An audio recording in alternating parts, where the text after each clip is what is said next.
with online format, it promises to eliminate the geographical and administrative barriers and increase accessibility, diversity, and inclusivity. Once again, I'm honored to welcome all of you to this webinar and honored to have Prof. Joe and Prof. Irwandi as the keynote speaker. I wish you all have the great time ahead. Thank you and enjoy the course. And with Bismillahirrahmanirrahim, I open this program. Thank you.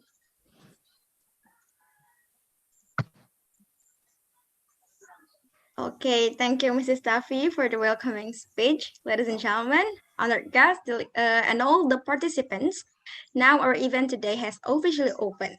Jump to the next agenda, praying, that will be delivered by Fahrul, Muhammad Fahrul. The time is yours.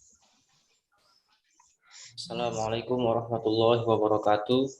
Good morning, ladies and gentlemen. Let us bow our head for a moment. Pray to God Allah Subhanahu wa Ta'ala so that our webinar of scientists can be precious to all of us. I will lead this prayer based on the teaching of Islam. And those who are not Muslims, you are pleased to pray according to each of your belief. A'udzu billahi minasyaitonir rajim. Bismillahirrahmanirrahim. Alhamdulillahi rabbil alamin. Wassalatu wassalamu ala asyrafil anbiya'i wal mursalin wa ala alihi wa ashabihi ajma'in. Allahumma salli ala sayyidina Muhammad wa ala ali sayyidina Muhammad. Ya Allah, today in this beautiful place, we are gathering here to hold a webinar talk scientists. May this webinar talk scientists be a useful science assembly, be a medium of sharing useful ideas, knowledge, and experience of scholars, research, and students of various disciplines. May the webinar we organize today benefit to our lives, broaden our knowledge, shine our ideas, and lead us to be successful, productive people, which in turn will boost dignity of our nation. Ya Allah, guide and bless our hearts and our minds with the light of your guidance. Impart your supreme wisdom upon our activities. Help us to speak your minds clearly. Help us to listen to each other, respect each other, love each other, so that we are included to the blessed people. Ya Allah, protect us from unintended temptation, show us the right path, and give us knowledge and strength to perform good things equally. Show us and make it clear the bad things, and give us knowledge and strength to avoid them. Ya Allah, you are the one who can fulfill our prayer. Rabbana zalamna anfusana wa illam taghfir lana wa tarhamna lanakunanna minal khasirin. Rabbana atina fid dunya hasanah wa fil akhirati hasanah wa qina adzaban nar. Sallallahu ala sayyidina Muhammad walhamdulillahi rabbil alamin. Assalamualaikum warahmatullahi wabarakatuh. Waalaikumsalam warahmatullahi wabarakatuh. Thank you, Fahrul. Hopefully our event today will be a blessed one. Amin ya rabbal alamin. Ladies and gentlemen, we're going to move on to the following agenda. That is the main sessions, that is the lecture. But this sessions will be led by our moderator today, Sir Adrian Hillman. To Sir Adrian Hillman, the spotlight is yours. Okay. Thank you, Siti. Assalamualaikum warahmatullahi wabarakatuh. Good morning, everyone, and good evening, Professor Joe. I'm glad to meet you in this webinar. After all this time, we always send emails. We hope you are always healthy while giving lectures in this webinar. The Honorable, the Dean of Faculty of Agriculture, Universitas Sumatera Utara, Dr. Insinyur Tafi Supriyan MS. The Honorable, the Vice Dean of Faculty of Agriculture on this occasion, Professor Dr. Insinyur Elisa Julianti, the third Vice Dean. And the Honorable researchers, students, and the other participants in this webinar. Ladies and gentlemen, I am Adrian Hilman, the moderator of this webinar. I'm very pleased to see you here and welcome all you to webinar Top Scientists with the topic of the global halal food in industry and marketing between faith and science fact. Ladies and gentlemen, our speaker today is Professor Joe McRegenstein. I will share the little curriculum vitae to you before we start this lecturer. So this is Dr. Regenstein is a professor of food science in the Department of Food Science, Cornell University, and he is also an appointment in the field of global development and serves as an adjunct professor in the Department of Population Medicine and Diagnostic Sciences in the College of Veterinary Medicine. And he became a member of the program of Jewish Studies. Dr. Regenstein, head of the Cornell Kosher and Halal Food Initiative. He is an adjunct professor of food science at Kansas State University. And there are many more about biography of Professor Joe Regenstein. And I will not tell you all of their curriculum vitae. So I think I will give the time and place to Professor Joe Regenstein. Floor is yours. Yes.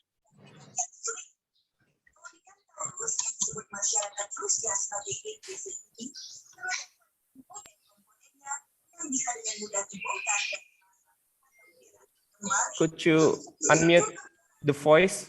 Professor Joe, you still mute? Professor Joe? Okay, thank you. Assalamu alaikum. It's my pleasure to be here with you today. Good morning. It is 12 hours behind you. It's 8 p.m. instead of 8 a.m. in Ithaca, New York. And I look forward to sharing my PowerPoint and ideas about the issues surrounding religious slaughter, particularly halal slaughter of animals, which is certainly under attack in many parts of the Western world.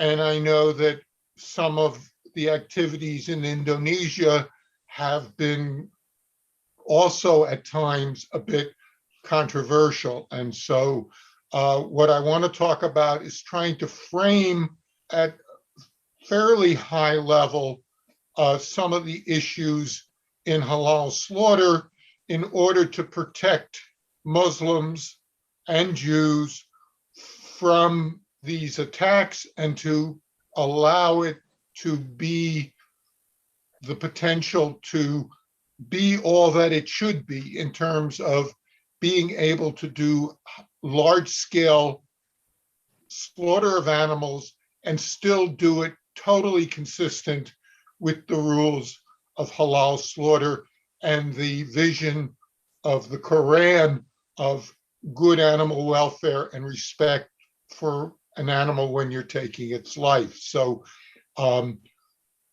we all take these things very seriously, but we need to bring in the science to help us meet the highest standards of our religion. And that's kind of where I want to go this morning for you guys. And I need to share my screen. Oops. Not sure what just happened.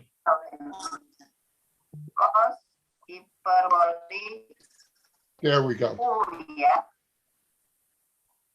So I want to focus on the animal welfare debate around the religious slaughter of animals.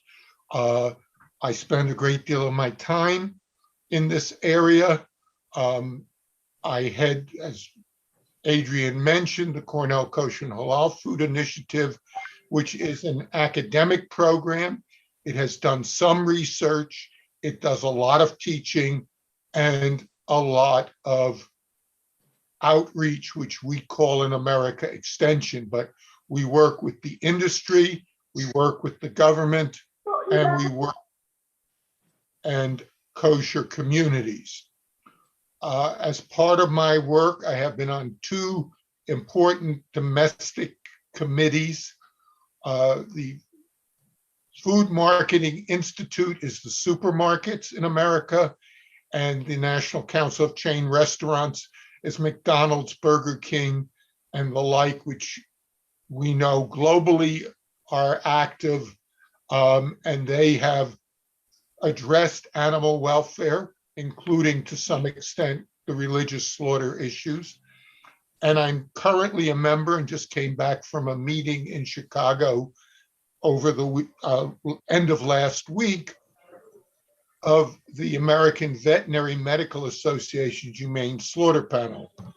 American Veterinary AVMA has historically responsible for euthanasia, which is the killing of an animal when it is distressed. They have now undertaken to deal with slaughter and a third topic, which is called depopulation, which is when there is an incident such as avian influenza, and you have to slaughter for non-food use many animals at one time. But the focus here today is on humane slaughter of halal approved animals and how do we improve and do it well, both industrially and also with halal, the recognition that individual Muslims will also want to slaughter, and how do we help them do a better job, both to meet Muslim ethical requirements as stated in the Quran and the Sunnah and Hadiths, etc., but also to protect it from the challenges of Western scientists, many of whom start with the attitude that it's terrible to do a live slaughter, regardless of whether, in fact, the science supports that view. And we'll talk about that. So what I like to start with is to think about animal welfare in the context of animal agriculture. Many of you are at a college of agriculture. And we sometimes focus on one part of the picture.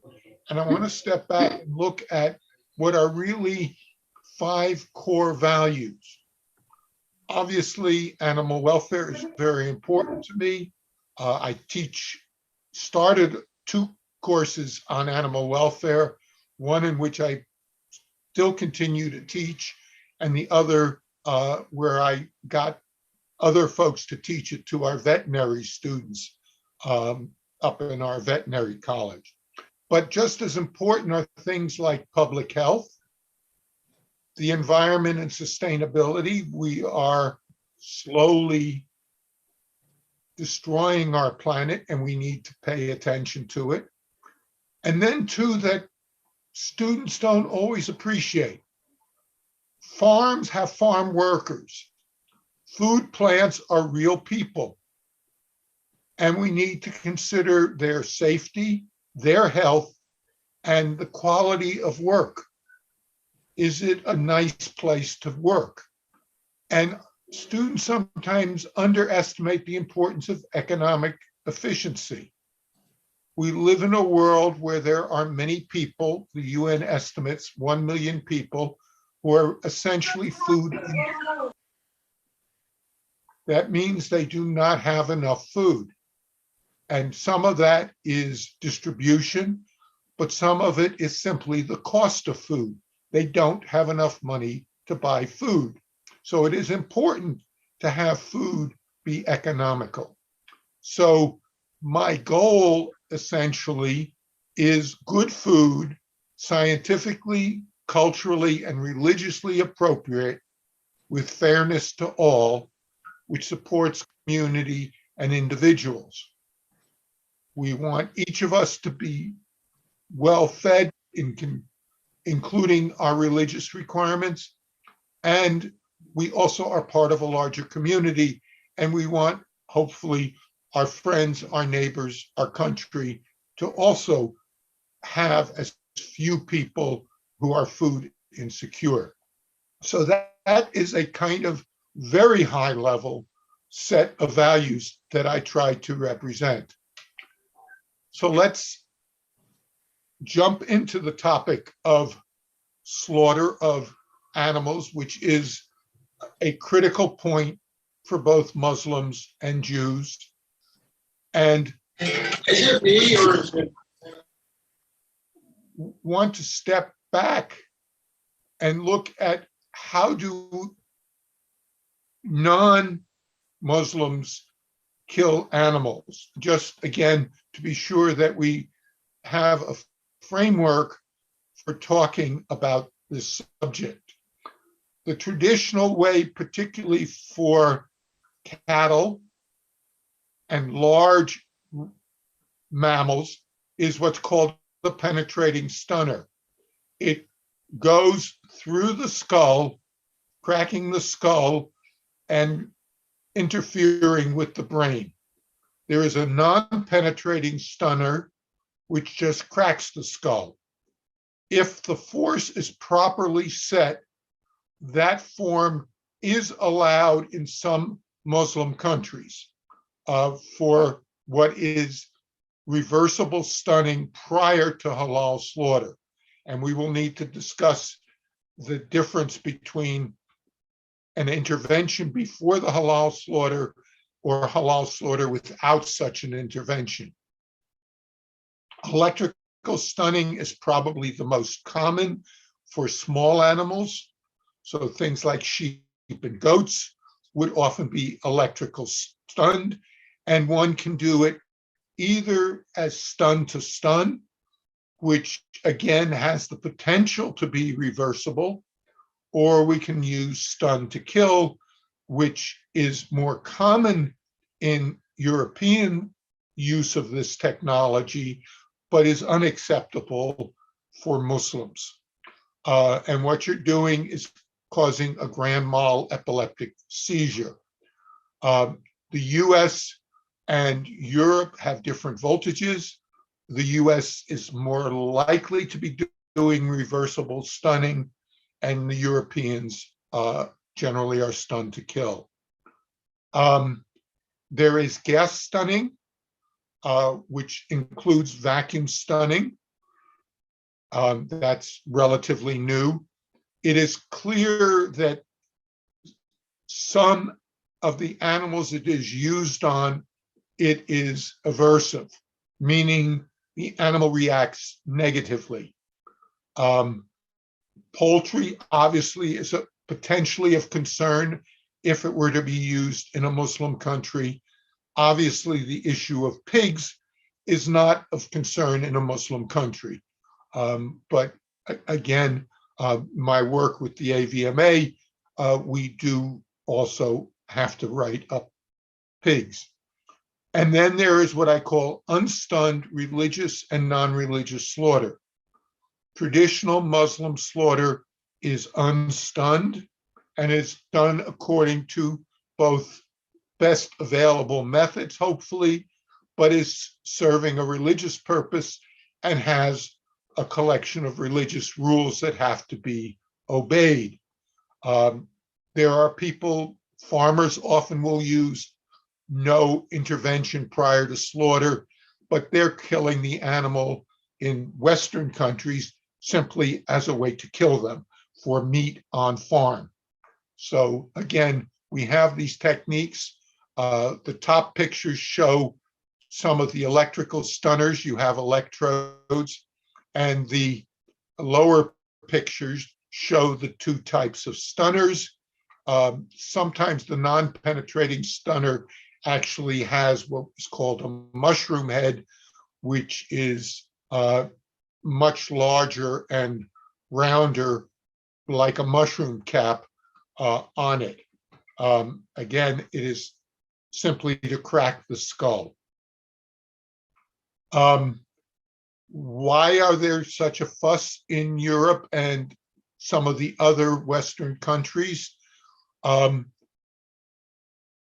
As normally done, it is a live slaughter.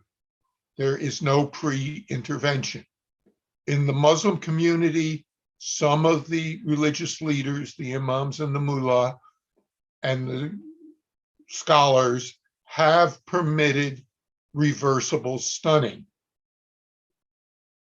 The issue for reversible stunning is that we do not always have the ability to guarantee that it's reversible when you work in a real factory. There are wonderful videos by scientists out of Spain, in this case, showing that 3 very clean animals, short-haired sheep, all of the same size, with a brand new electrical stunner, are definitely reversible. But what do you do with a wet animal, with an animal that has a heavy wool coating? How do you guarantee that every animal is reversible? And I will later in my talk actually talk about new technology that's been developed in the last few years, which in fact was publicly discussed only a month or two ago at a meeting of animal welfare people in the United States, though the work was done in Australia. There is such a concept as post-slaughter stunning. This is used by some liberal Jewish groups. It is not the standard, but I bring it up because unfortunately in our country, some of that meat ends up in the halal market, and post-slaughter stunning is a major problem, as I understand it, for Muslims. Because with that situation, it is hard to determine whether the animal was killed by the proper halal slaughter or whether the post-slaughter stunning killed it. And that, because the animal eventually is dying and is dead, is even harder to monitor. And so Muslims do not permit post-slaughter stunning. In many countries of the Western world, a fair amount of the meat is using pre-slaughter stunning.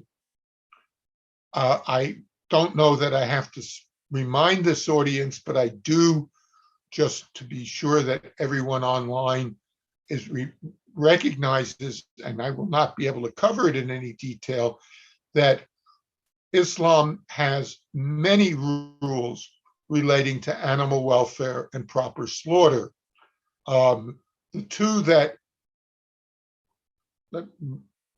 I think are most important from a practical, pragmatic animal welfare point of view are the issues of not sharpening the knife in front of an animal and not having another animal see an animal being slaughtered. I mean, these are both rational and important animal welfare considerations. There are also, and we'll talk a lot about knives because it turns out that that's an important aspect of optimizing halal slaughter, and also, of course, the Quranic verses that command you to sharpen your knife and do the killing well, which is the idea that you need some training and you need to do it carefully. I think I've covered most of the concerns. The final point in this PowerPoint is the question also has been raised with electrical stunning. It is possible for an animal that is supposedly reversibly electrically stunned, for the animal to still be conscious in the sense that it feels pain and knows what's going on. It may be in what's called a state of tetanus or stiffness, but it still actually looks like it's stunned and unconscious, but is still conscious. And that there are some papers showing that that can happen and has been shown to happen with human electrical shock therapy, where, of course, when it is reversed, people can talk about it, and that's a pretty horrible thing. So again, using electrical stunning needs to be done with some caution.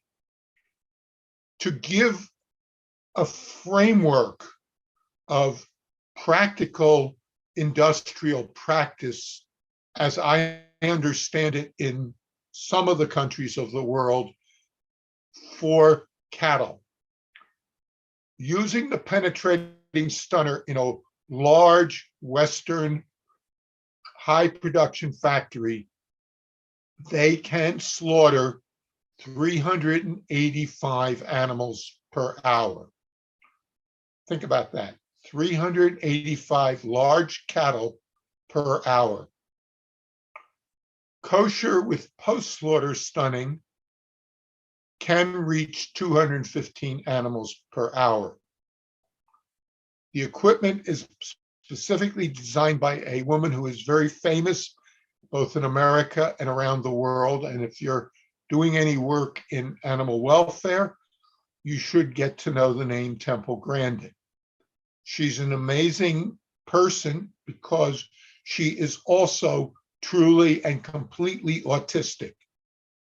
She grew up autistic and has used her ability as an autistic person to do things that most of the rest of us would never think to do, and to really see the world as a visual thinker. And autistic people have different imbalances of skills, and she is a particularly strong visual thinker and has developed many aspects that we'll talk about, some of them this morning.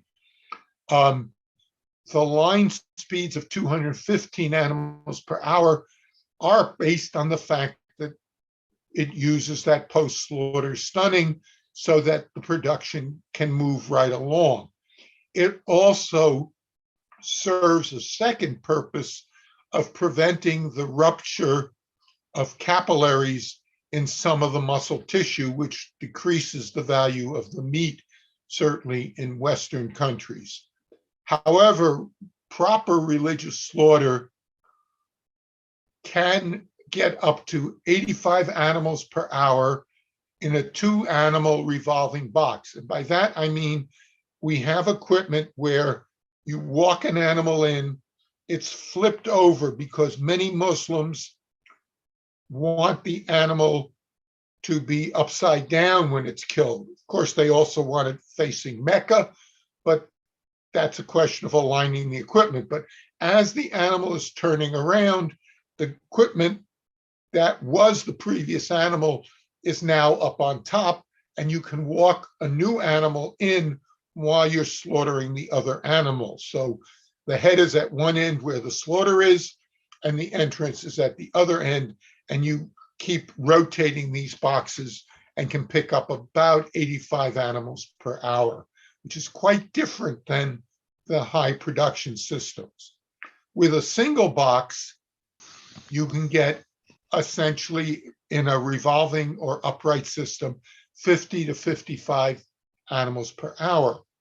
And that raises the issue of the cost of production, the economic efficiency of slaughtering animals for the religious food market, and the willingness and ability of consumers to pay for both the religious slaughter and for the quality of the animal.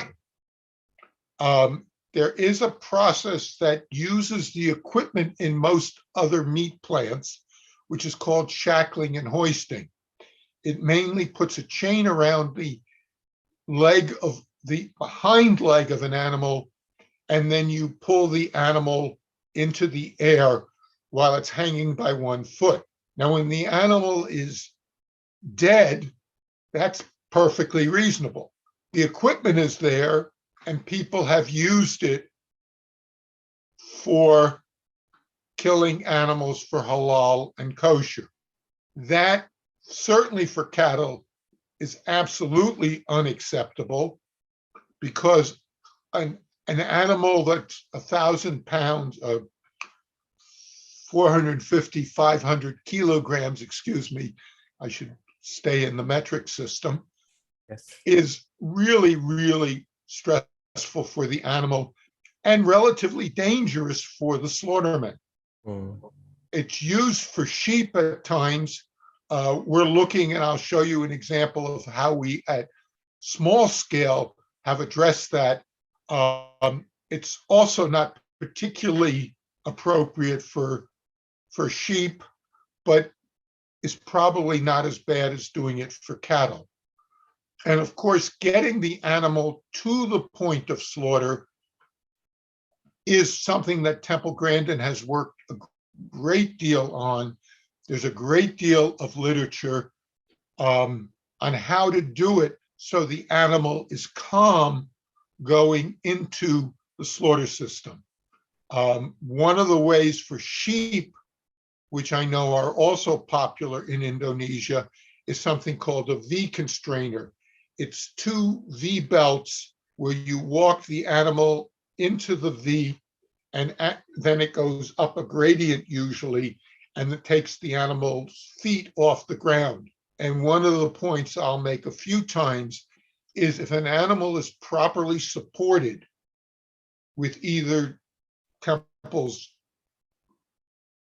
cattle system, which is a double rail where the animal's on 2 rails, or with these V constrainers, the animal, you can literally watch it calm down.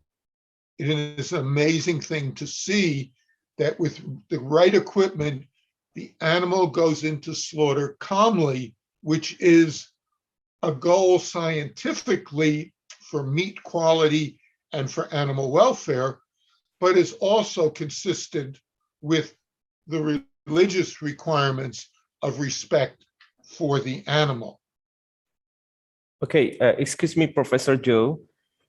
Could you Go set ahead. your preview to full screen with the full screen mode? Okay, Oh, thank you. okay. Yeah, thank you, Professor.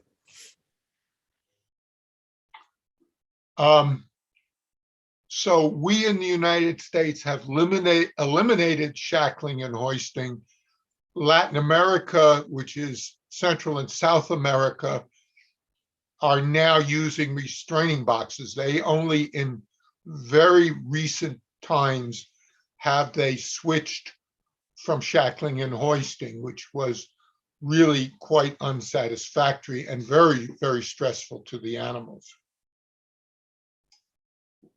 And I just want to point out, without going into any details, because it is a highly specialized area, and I do not think of Indonesia as particularly camel country, but the Muslim slaughter of camels is different and is called nar, and there is a pre-cut done to the animal basically along its chest before, to bring the animal down, because of course it's a big and tall animal, so that one can then do halal, traditional horizontal cut across the neck. So we do have that very special item.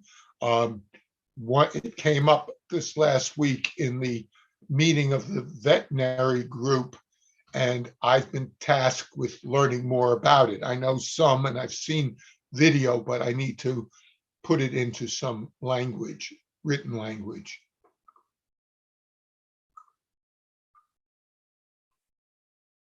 One of the things that comes up in animal welfare in the Western countries, and it's come up in the United States, is we have an official government statement that halal and kosher are humane. We also have an exemption for certain aspects of handling of cattle and sheep, all of the halal animals prior to slaughter. And what that means in practice is that the immediate handling, going in ideally to a restraining box, the use, unfortunately, of shackling and hoisting is covered legally in what is just the region of the actual slaughter. So all of the issues of good animal handling to the point of slaughter, the kind of thing that Dr. Grandin has multiple publications and has textbooks that should be consulted in terms of building these things, because some of them actually have fairly complete engineering drawings and are widely used. Half of the plants in the United States have systems that she has designed.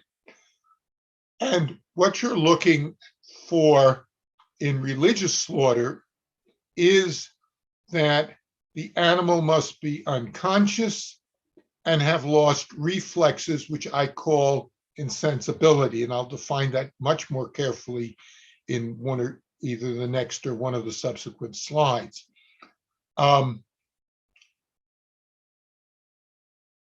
Both are needed before you do any dressing procedures. Once the animal is unconscious, and in the case of traditional halal slaughter, that's caused by loss of blood pressure. The removal of blood and the lowering of blood pressure causes unconsciousness. Once it's unconscious, it can be properly shackled and hoisted and moved on a production line. But it has to have lost its what's called the corneal reflex before you can do any dressing procedures, meaning before anything other than the religious cut occurs. The eye roll is another way, is one of the ways of telling that an animal is unconscious, and it's something you have to see and learn to look for. And these are two different stages with religious slaughter. With a penetrating stunner, for example, they occur almost simultaneous. And this is where scientists can get very sloppy, particularly if they want to be sloppy and not be conscious of separating these two activities. So they will talk about how long it takes for a halal or kosher animal to become ready for cutting. They'll call it unconscious, but in fact, they are really waiting for it to become insensible. Anytime after it's unconscious, it no longer feels pain. So from the point of view, technically, one could even say it's okay to cut an animal that's unconscious, but because we worry about it restoring consciousness, we wait until it is in fact insensible. So here are the formal definitions. And as a practical matter, in most slaughterhouses, it's when the animal has collapsed. An unconscious animal cannot retain posture. But again, if it's upside down in a restraining pen that's upside down, you will have the eye roll. Insensibility is the loss of all reflexes. The eye reflex is the last to go. The eye reflex is where you poke the eyelid, and if the eyelid doesn't respond, that's the end of the eye reflex. And that means that the animal is brain dead. In meat plants around the world, we use brain death as the point where we can start additional processing. Heart death takes much longer in many of these animals and is generally not used as a point of death, even though for humans, many religions, including Islam, as I understand it, use heart death for humans. So here's a place where a distinction is made between humans and animals. Who can slaughter? As most of you know, obviously, all adult sane Muslims can slaughter.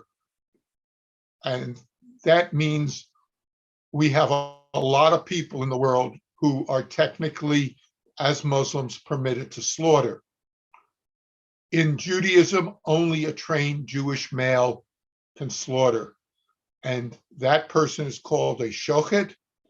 And one of the things that is done is they need a religious license, which involves both religious understanding and, just as important, and we will talk about some of those aspects, is a can-do requirement. The person can be the most well-trained religiously, and I think that holds for Muslims also, but there are people who just can't really do the act of slaughter, and those need to be not do it. And one of the issues that we, and of course that can do, follows all the religious training. One of the things which we do support, and when I say we, in most cases, I have asked Dr. Grandin, who is considered the world's expert on animal welfare, and I think both of us are in the same place in terms, again, of protecting our right to religious slaughter. We need to do it well. And one of the things we need for both Muslim and Jewish slaughtermen in Europe and now in Britain, which has left the European Union, and in the United States and in the Western countries, and ideally in the Muslim countries also, the OIE, the OIC countries that are the traditional Muslim countries, is yes, we need the religious training, but yes, we also need some secular animal welfare training, at least with those people who are slaughtering commercially. In other words, in places where their meat is being sold to the public. One of the things we've learned through the work of Dr. Grandin is that a more aggressive cut closer to the jaw, which is the top of the region. Remember, in both religions, there's a region that is permitted for the religious slaughter, and closer to the top seems to give a better result. So again, if you are someone who is trained and able to do slaughter, think about where in the allowable area you are cutting and consider moving it up. But it's more important that you do it right. So if you're not comfortable changing and you are seeing the animals become unconscious relatively quickly, then don't make changes unless you're comfortable. For Muslims, we do need to train people. We need education material. We need to talk about it, which is part of what I'm trying to do this morning, is to share with you some of the issues to think about. And I'll show you in the next slide. We've prepared posters for this purpose, and we've had them translated into a number of languages. And I wish we could give these posters more circulation. Unfortunately, I don't think we have a poster in Indonesian. Clearly, this is a particularly challenging issue around the two Eids, immediately after Ramadan, and of course, 3 months later, the Feast of the Sacrifice. You have large numbers of people wanting to sacrifice animals. I should say that I'm in touch with people who are working in the Kingdom of Saudi Arabia, where the Hajj, of course, is occurring during the period of the Feast of the Sacrifice. And there have been real efforts to improve both the slaughter and, again, from a Muslim religious point of view, the recovery of the meat to be able to give that meat to poor people around the world, which of course, in this case means processing and freezing the meat so it can be distributed to poor people, particularly poor Muslims around the world. And I need to congratulate the Kingdom of Saudi Arabia for undertaking some fairly extensive efforts to improve the quality of their slaughter. An area that still needs work, and I know that is an area that is also important for Indonesia. I am not an expert on that area and count on people with a more agricultural background. I'm a food scientist with an original biophysics training, is in the area of shipping animals from Australia and New Zealand to either Saudi Arabia or to Indonesia or to other countries in Asia. There is room for improvement. One of the things we learned from the work of the Shochet, and that's why I introduced him, is some of the issues that they address that Muslims might consider addressing. I believe it would improve, but it does not, to the best of my knowledge, in any way conflict with halal. And I think one of the key pieces of American animal welfare, as opposed to European animal welfare, is the goal in America is to have everybody, secular and religious, do the best job possible.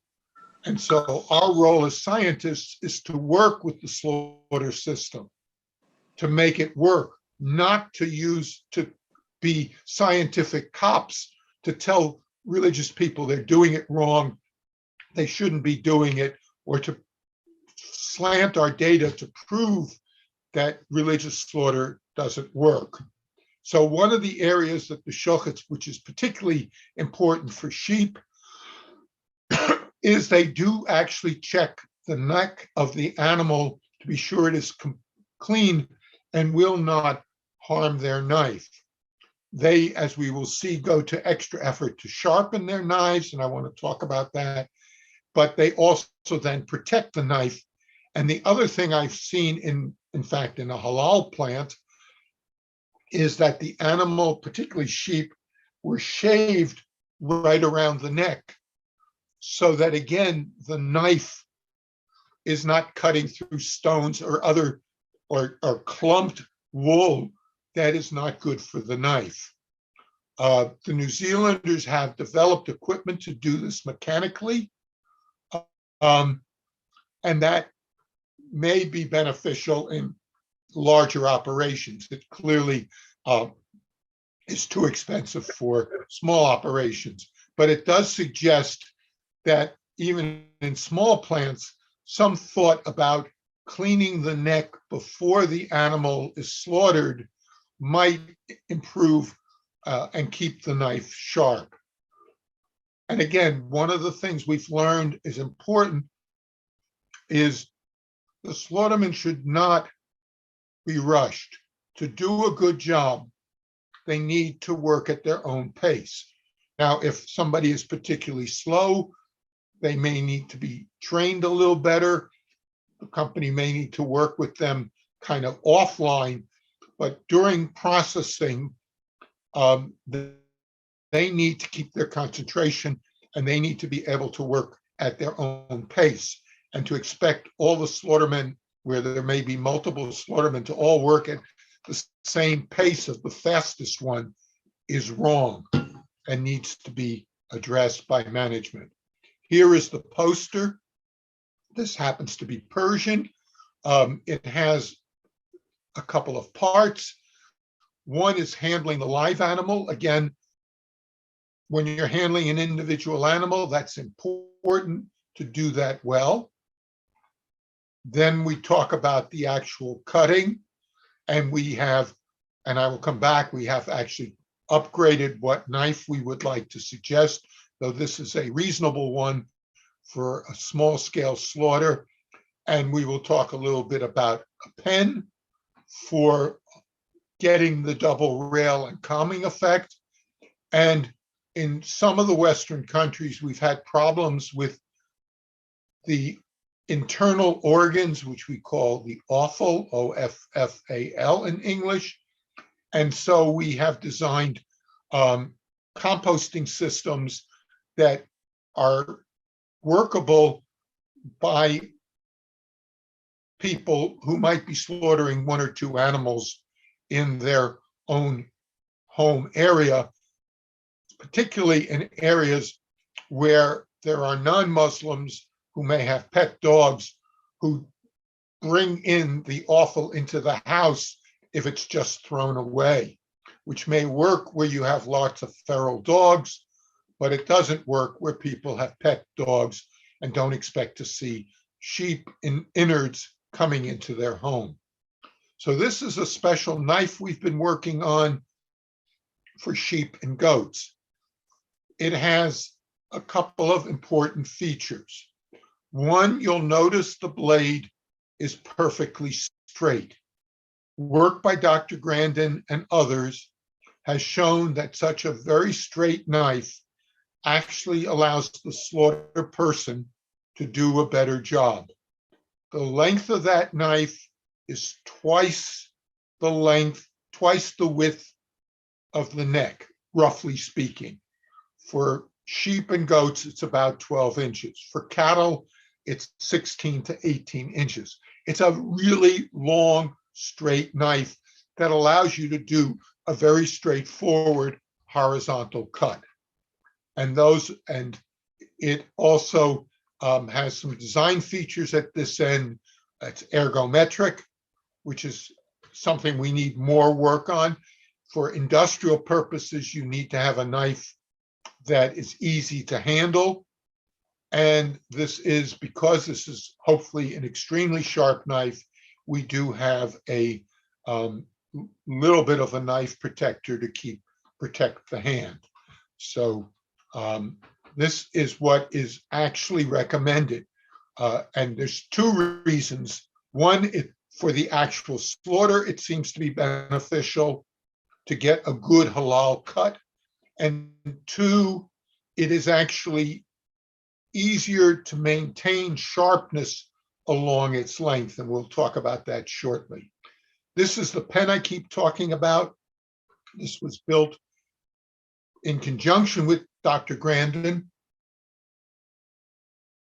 and has some features that are important for having a calm animal. The floor is grooved, and there are various ways to do it, but the idea being that it's non-slip.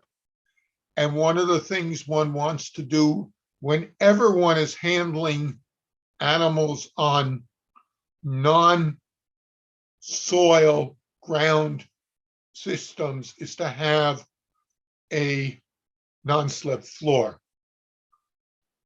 You want solid siding for both the purpose of keeping the animal calmer, and of course that then provides a place where the Muslim slaughterman can sharpen his knife without the animal seeing it. But it's mostly to keep the animal calm. The double rail is the key in this design to calming the animal, and this lever will allow the floor to drop. So you walk the animal in carefully, so two legs are on each side of the double rail, and only when the animal is in place, you drop the floor. And this is the same equipment, slightly different design. This is yours truly, meaning me, being kissed by a goat. I was honored. We were not slaughtering that day. We were working on the equipment. I was honored that a goat wanted to kiss me. It's not quite as good as having my wife kiss me. But the key here is that the equipment is so designed that the animal is comfortable. And we, in fact, had a very rambunctious ram that we put into this equipment He was jumping up and down. We put him into the equipment, dropped the floor, and you could see this animal go, just calm down. I mean, it was, in my mind, amazing. And I've seen this over and over again. I've seen it in halal slaughterhouses in the United Kingdom with the V-constrainer. The animal needs to be held comfortably and its legs have to be off the ground. And that seems to be a tremendous calming effect. Most of the slaughter that we're proposing and is used in many places is upright.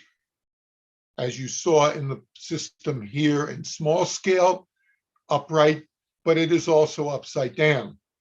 And one of the tasks I undertook some years ago, working with Dr. Grandin, who wrote what is the now North American Meat Institute Animal Handling Guidelines, which have basically become the global standard.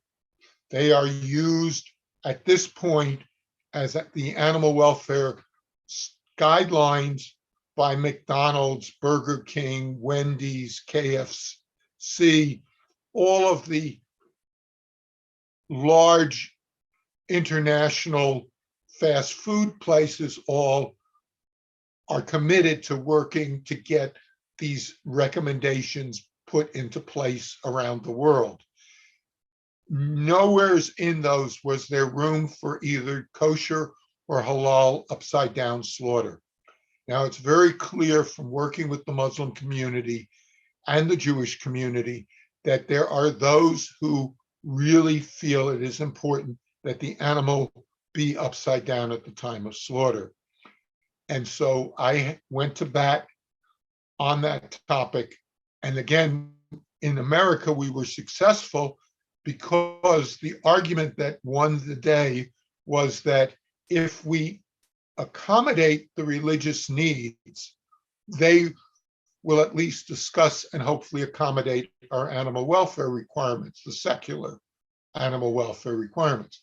If we decide to fight the religious community, as the Europeans are doing, the religious community tends to shut itself off from the Western community, and that's to everybody's detriment. So we have been able to get officially recognition in the United States of the upside down.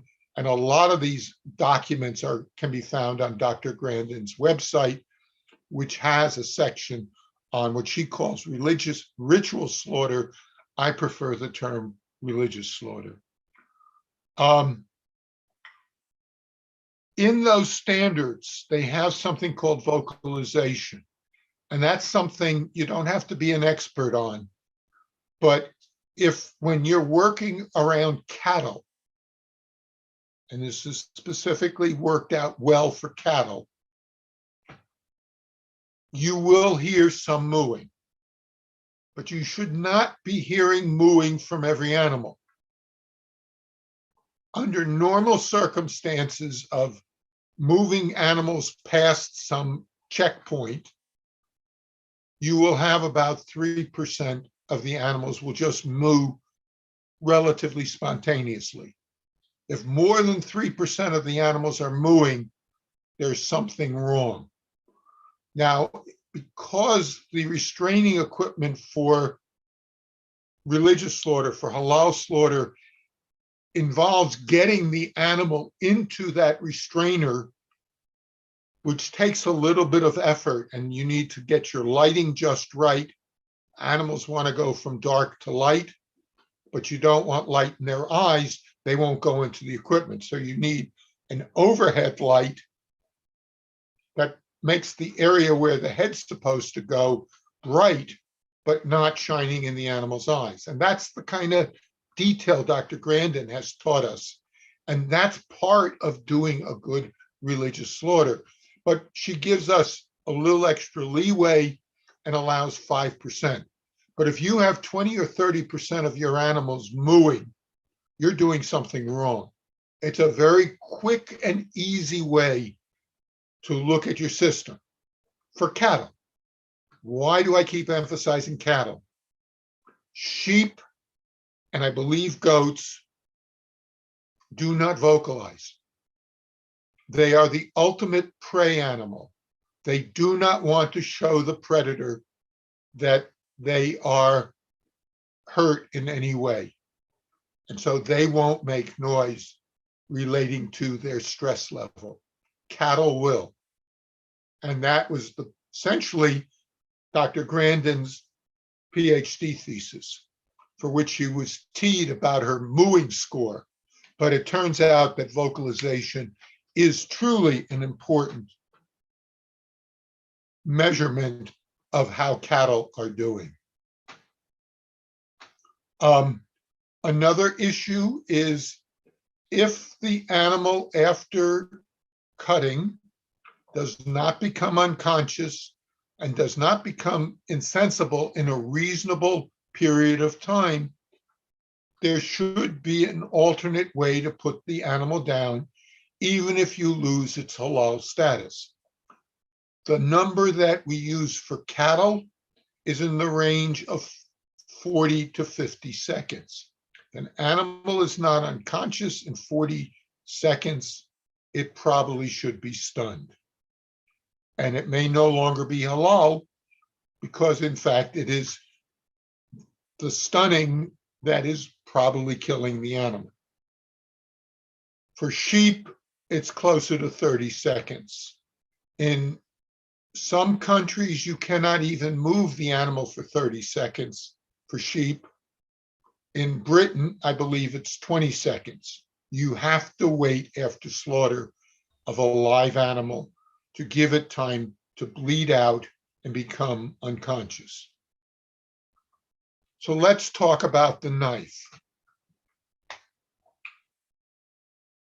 I want to emphasize, and we'll do it in great detail, the issue of sharpness, but I also want to bring in a concept that is not standard practice in the Muslim community. It is in the kosher community. And that is to take the knife, certainly with cattle, after each slaughter. Not only is it resharpened with a sharpening stone, but it is checked for nicks. And you check for nicks by taking your fingernail and moving the knife along your fingernail. And if there's an imperfection in that knife, your fingernail will pick it up. There'll be a resistance to the movement. The story one of my friends who is a slaughterman tells me is when he went to be trained, he was given a knife called a halaf, similar to the halal knife I showed you, but without some of the special features. And he was told to find the nicks. He hadn't even started training. The trainer wanted to be sure this person had the sensitivity to pick up these nicks. The next day he came and he says, I found two of them. There's one here and there's one here. And the trainer then turned around and said, now go home and find the other 12. The knife had 14 nicks, which the trainer had identified where they were and made this not yet even started training student not come back until he found all 14. And remember, when you're cutting horizontally on a live animal, that's what's going to catch the skin. That's what's going to give the pain receptors. And that's the piece that the Western scientists refuse to acknowledge. If you look at some of the papers, and I'll pick on one of my colleagues specifically, a series of papers by Gibson, which are being used in Europe to hang Jews and Muslims. They used a machine sharpened knife. It was 7 inches on small cattle, large veal cattle, I believe, 600, 220, 230 kilo animals. Knife was too short. It was machine sharpened. It was clearly not sharp enough, and it was clearly full of nicks. That's how you cheat in science. most people won't catch it. But that's what we need. And that's how we make and improve halal slaughter. So these are some quite old. You'll see the knife does not have the safety guard. And it is a very uncomfortable handle. The modern ones are a little bit better, but that is still a problem for the Jewish slaughtermen because tradition has it that the knife is this way. But notice the length and size of this beef knife. It's a long knife. The number of strokes, as long as it is continuous, back and forth, it will work. But the more aggressive you are with the fewer strokes back and forth, and that's particularly with some less easy to kill animals such as cattle, water buffalo, things of that sort, you need to be more aggressive. And one of the things I have seen as a positive is that the Muslim slaughtermen are much more aggressive than many of the Jewish slaughtermen. It's something I've been trying to encourage the Jewish side to do better. And again, we need to think about, and I'm not sure how best to do it. This is out of my own field, but one of the things some of you may think about is the ergometrics of the knife handle when you're killing an animal that's standing upright and when you're killing an animal that's upside down. You're handling the knife differently. Why shouldn't those handles reflect that difference? To date, I have not seen any models that make that distinction, but it's clear watching slaughtermen work that their motions are different. And I am willing to bet that a proper handle on the knife would make the work easier if it's designed for upside down differently than upright. So let's talk about knife sharpness. This is one of the two new state-of-the-art things that has happened in the last few years. This one's a little older, is even newer, is we now have the ability to test the sharpness of a knife. The first manuscript on religious slaughter has come out dealing with knife sharpness and the impact of knife sharpness. And using this piece of equipment that I will go through in a little detail, they have actually been able to show that the sharper the knife, the better the outcome. And that was not even dealing with the nicks. But this is the equipment. It has a slider going down so that the knife moves forward. And again, inside here, which we'll see in the next picture, is a film. And the knife, when it is properly aligned, will be cutting through the film. And the resistance to that cutting is what we are measuring.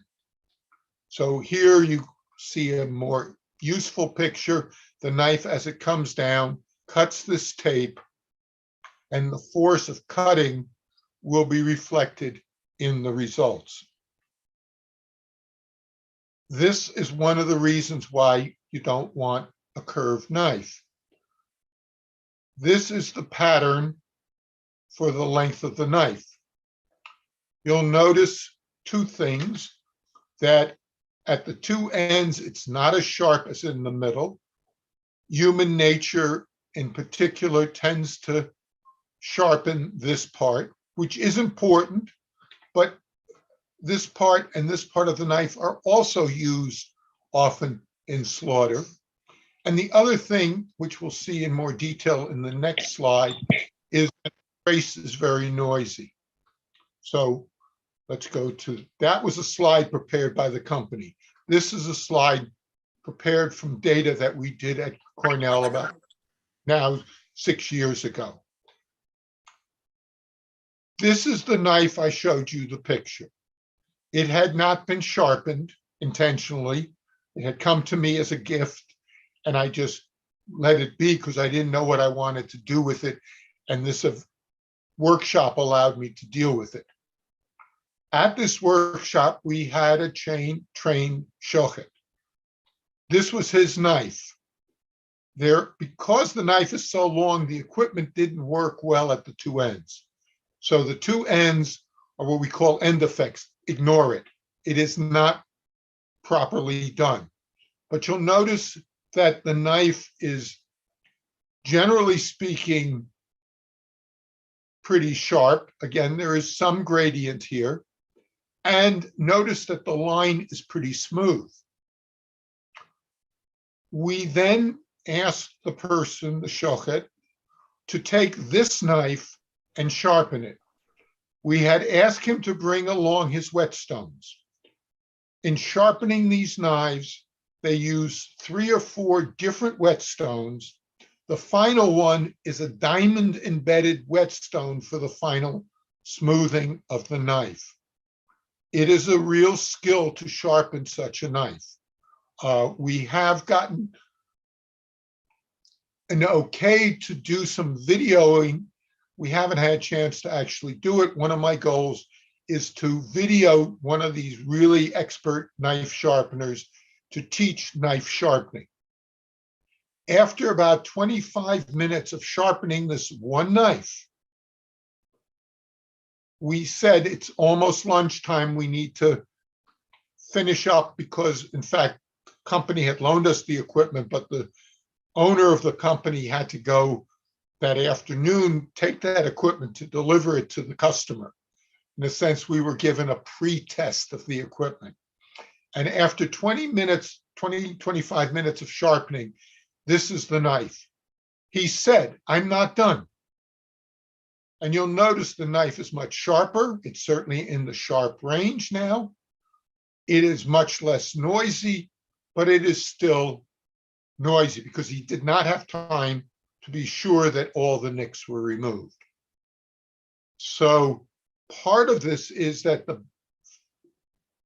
basic setting up of the sharpening takes about an hour, according to him.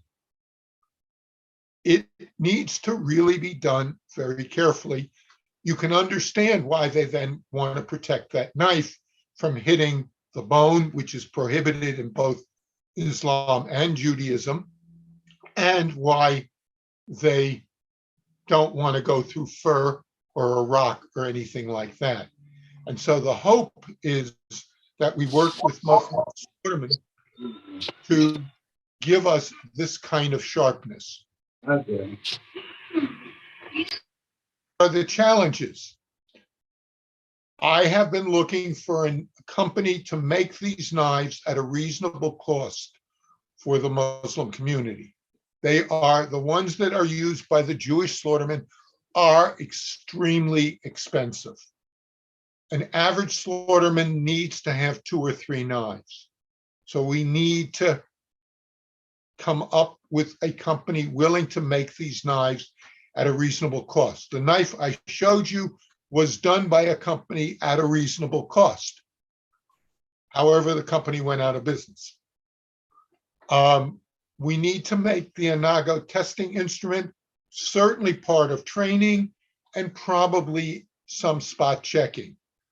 I've been thinking about it, and I believe if we had 1, maybe 2 knife testers in a country, by proper cooperation with help from the government, we can move those instruments around to the various slaughterhouses so that everybody has a chance to see how well they're sharpening their knives. So that is something, this is my dream, is to have this kind of detail taken care of so we can also look the Gentiles, the secular people and the secular researchers and say, your research didn't do this, therefore it's invalid, and force them to do a much better job on their research.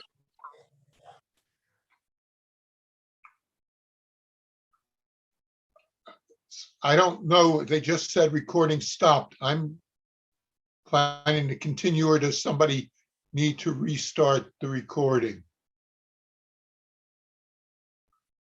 Okay, this is really new. This is what was introduced officially, publicly, about a month or two ago.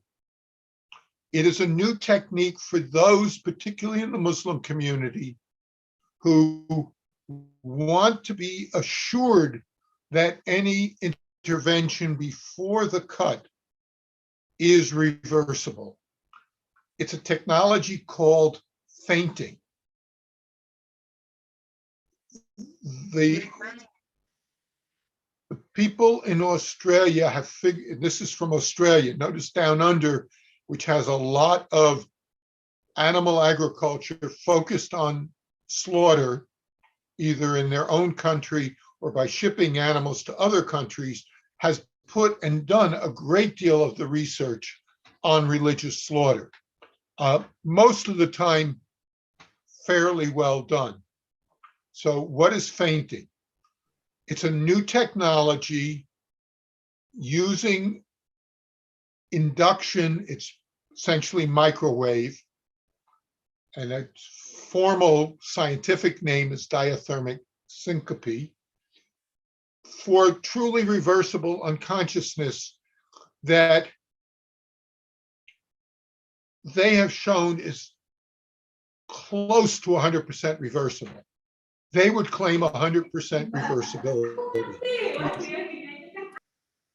which would mean that it does not affect the subsequent halal slaughter. And that's the key, is the other two techniques are questionable and depend much more on the individual animal and some of its anatomy and some of its wool coat and its wetness and dryness. This technology is essentially independent of that.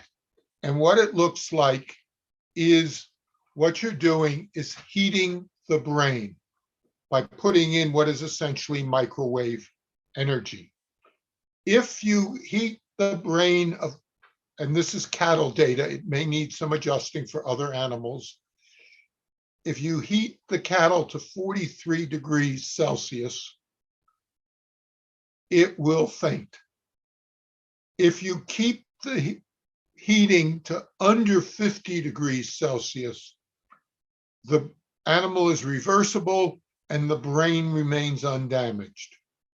There is further research obviously needed that came out at our meeting the other day, because I gave a similar talk on this piece to the veterinarians. But all of their data says it's 100% reproducible without any brain damage, and that's where you're putting the electromagnetic radiation. And this is the equipment. I don't want to go in detail. I am not the engineer here. The important thing is that, and we'll have a picture, I believe, is that you just place this on the head gently. It is not pushed onto the head. It's just placed on the head. The machine turns on, works for 10 seconds, and the animal is fainted, which is a form of unconsciousness. It is put in this metal cage because you're controlling the safety for humans of a radiation system. So again, the idea is to faint the animal in a totally reversible manner. Again, because it's modern technology, you have all the record keeping, etc. What they found is that they want 3 seconds to induce fainting, but because they want it to last long enough so that the slaughter can go on without the animal coming conscious again, they have found that 10 seconds seems to be the magic number. So they're running it for 10 seconds. They are not getting to 50 degrees, and the animals are able to recover when they're able to do it. And here is the picture of the actual animal equipment. It is just put on the head. This is a typical upright restrainer. that would be used to hold the animal. We'll come back to the neck holder, which in this case is not involved in cutting. So it can be designed that way. If you're going to cut an animal, you need a different kind of neck holder. And here, again, is some detailed biological material. I have given Adrian a copy of my slides if somebody's really interested in more detail. But I think the important point is that it's reversible close to 100%. And this is some of the recordings. And they point out that with 10 seconds, they get about 3 to 4 minutes of unconsciousness, which with good practice in a slaughterhouse should be sufficient. And they've done some of the electrical tracing to show that. This is a picture of the brain, the point being that there is no signs of damage. What still needs to be done is to allow an animal that has returned to consciousness to actually live for a period of time. At this time in Australia, the government has not given them permission to do that. So that's an experiment that they cannot do because the government won't allow it, even though they are a government research laboratory. CSIRO is the official Department of Agriculture, Ministry of Agriculture research unit in Australia. And these are some of the problems of doing research in the areas of slaughter which have animal welfare implications. Again, this is a slide that's extremely important, but the details for tonight, or this morning, excuse me, is not important, is they've shown that the chemicals that represent stress are no different from a control animal that was not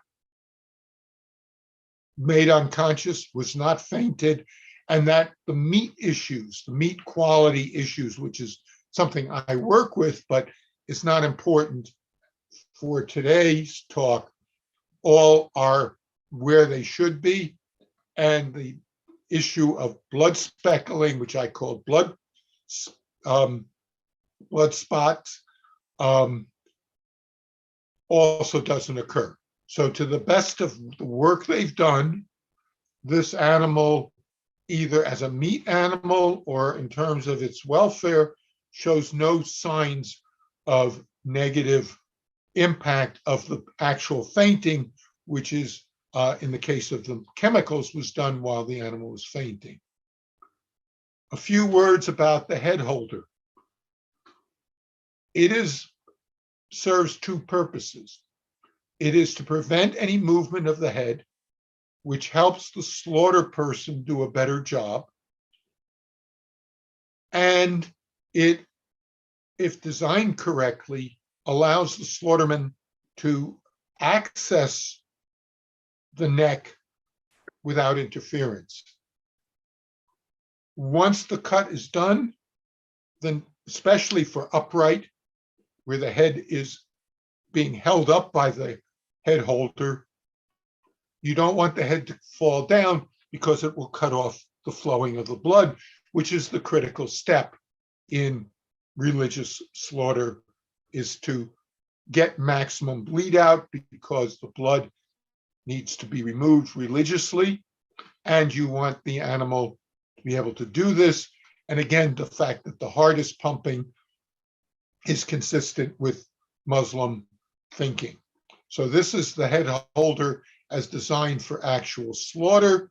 The key point here is that this whole region is devoid of any metal. So again, the slaughterman can get his, or in the case of Islam, occasionally her knife into the proper position and do the proper cut. The angle here of the head holder is something we need more research. Dr. Grandin and I have discussed this on a few occasions, is exactly what is the ideal neck tension. If you're going to use this very sharp knife, you want the neck to be taut. You want it to be not flabby. So you need it held up But if it's too tight, you can actually get the situation where once you started the cut, it propagates by itself. And if it propagates by itself, that's tearing and that's painful.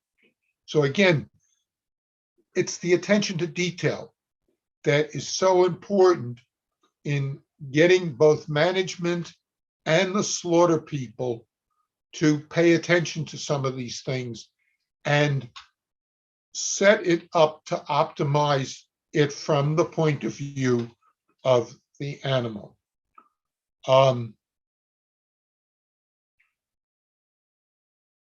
Excuse me, Professor.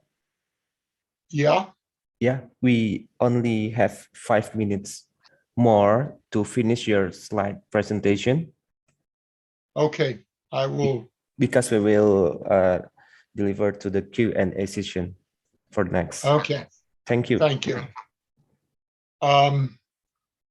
We talked about time to unconsciousness. It can be done. There's no question. Holland is slaughtering cattle and they're being unconscious within 40 seconds. I'm going to skip poultry altogether. Again, you can have the slides. This summarizes some of the things, the importance of working together with the common goal of making halal better. The good scientists are not out to be Islamophobic. They're not out to prove that halal is bad. You want to work with scientists whose only concern is to make it better within the law. There's a lot of work needed on the science. We need to define what are systems to study, and bad systems need to be studied to improve them. But if we're going to study the impact of religious slaughter and of secular slaughter, we need to have the best systems to study what are the issues that still remain. And how we report our studies needs to be addressed. This is a wonderful quote by Temple in a paper we wrote together. And I want to emphasize, some cattle were held so loosely by the head holder and her rear pusher gate, which is the restraining device, that they could easily have pulled away from the rabbi's knife. I was relieved and surprised to discover that the animals don't even feel the super sharp blade as it touches their skin. They made no attempt to pull away. I felt peaceful and calm. This is how animals should die. I would argue it may, in fact, be a much better way for an animal to die than 385 head with a penetrating stunner. So again, we need critical analysis of things, and some things like shackling and hoisting, and there's one pen that is very old, are things that we should not be using. So again, as a community, we also have a responsibility to make sure that when we're buying meat and our leaders are looking at how the meat is being prepared, that they are knowledgeable and looking for some of these things. I'm going to skip this. This is just a justification for the post-slaughter stunning and kosher. And I've covered that. So that takes me to the end, and here are some references that you can use. The paper is available from me, and I'd be happy if anybody wants to get it from me at jmr@cornell.edu if wants to talk about any of this further. And the slides also have translation of the posters. So with that, I will come to and encourage people to ask questions. I'm not sure what's in the chat box. We have questions in the chat box. Well, let me get rid of my slides for now so I can see people. And switch to gallery view. Okay. Let me go. That's Okay, Professor. Thank you for the such informative and interesting presentation. And ladies and gentlemen, now come to the question and answer session. The Professor Joe has finished his presentation, and you can see on the chat box, Professor, about the question, or I will be read for you. yeah. I'm reading one of the questions and then one. The first of what are real questions in the chat box. Yeah. Which ensures that stunning does not cause damage to the brain or other cause defect. That is exactly the issue with stunning before slaughter. Exactly what is happening to each and every animal. And that's why I introduced, and this may have been before I introduced the fainting, to the best of my knowledge, it is the most guaranteed system for having no damage to the system. Electrical does potentially change meat quality a little. There isn't as much data as I would like, but it's not clear that it is always reversible. And so that is an important point. Again, Muslim and kosher, Jewish and Muslim slaughter are the actual act of slaughter is essentially identical. And the big difference is the question of the prayer, which is the religious side, not the practical and actual thing. And so, in fact, we have situations where the Muslim or even the Jewish slaughterman will say the Bismillah Allahu Akbar in Arabic. It is perfectly okay.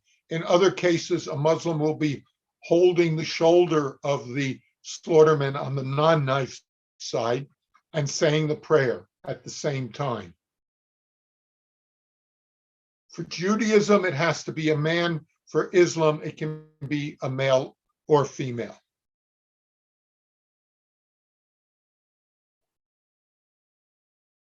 Okay. How about from Regawa Bayu, Professor? According to Islam, we must treat animals well before slaughtering them. Regarding the stunning process, please provide information. Is there any scientific evidence which ensure that stunning? That's what you answered before. Right.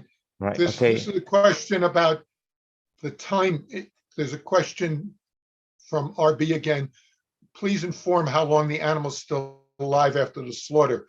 Again, if it's done properly, sheep and goats should be unconscious within 30 seconds.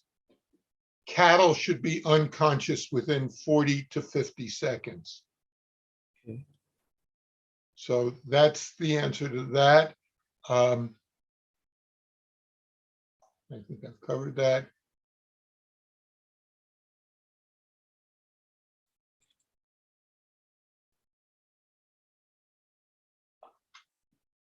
Animals are not tortured if slaughtered properly.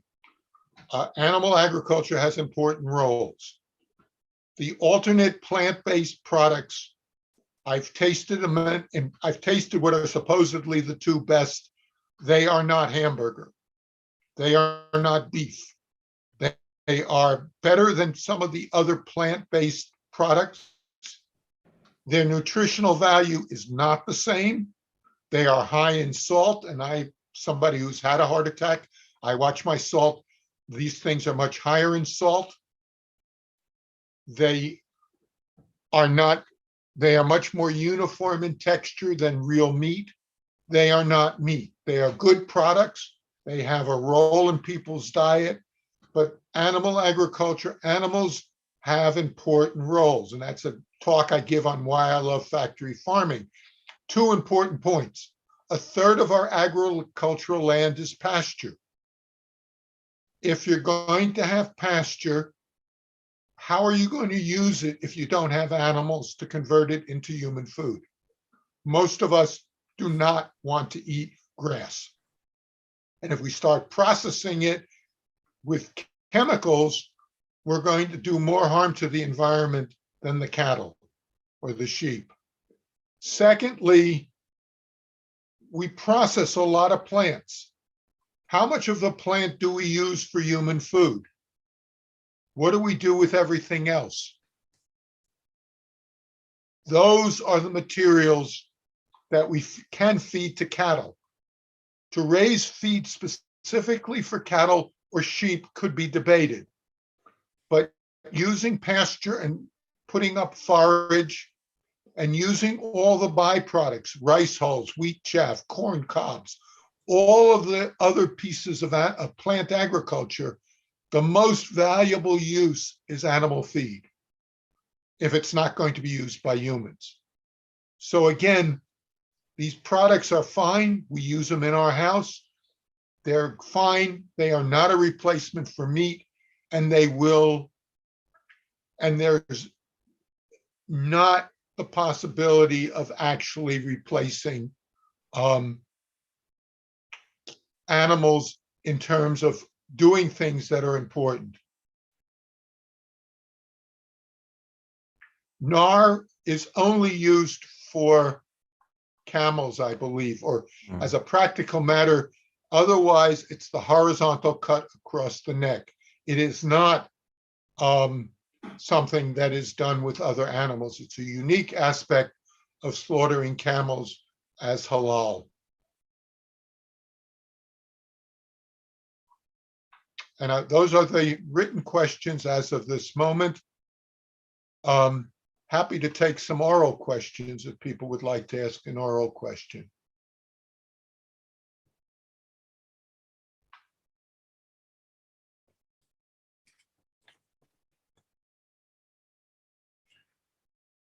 Okay.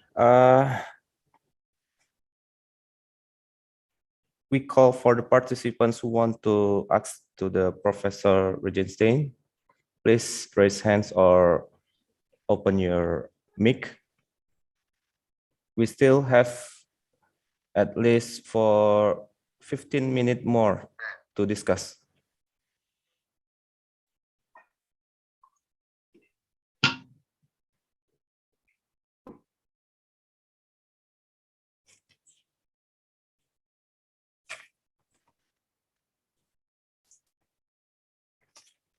Okay. Well, there's a new question.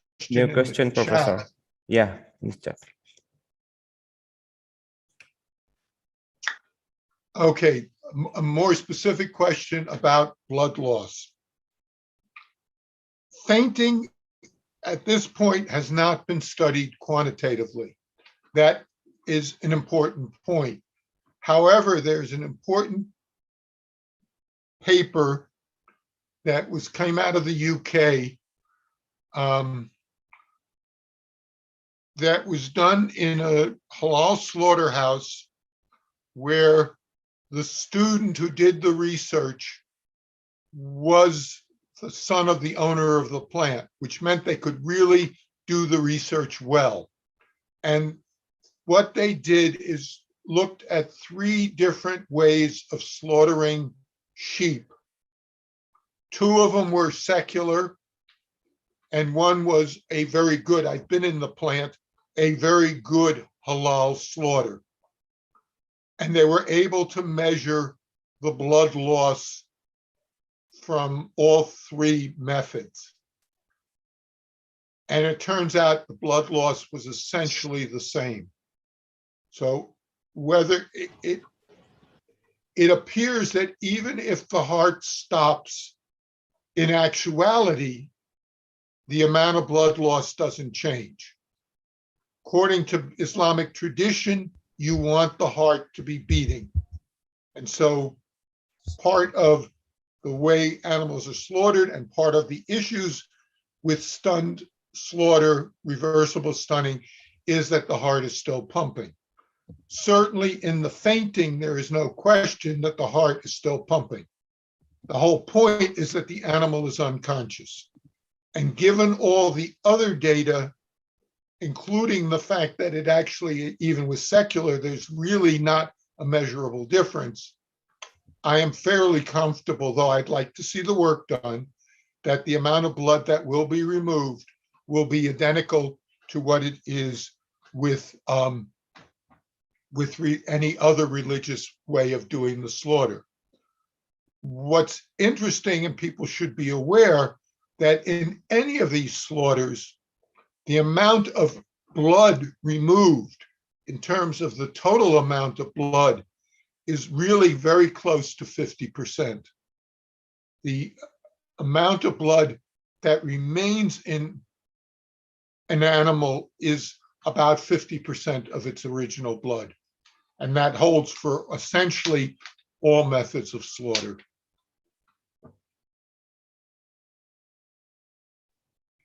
Okay, thank you, Professor. And any other question to the professor about the presentation?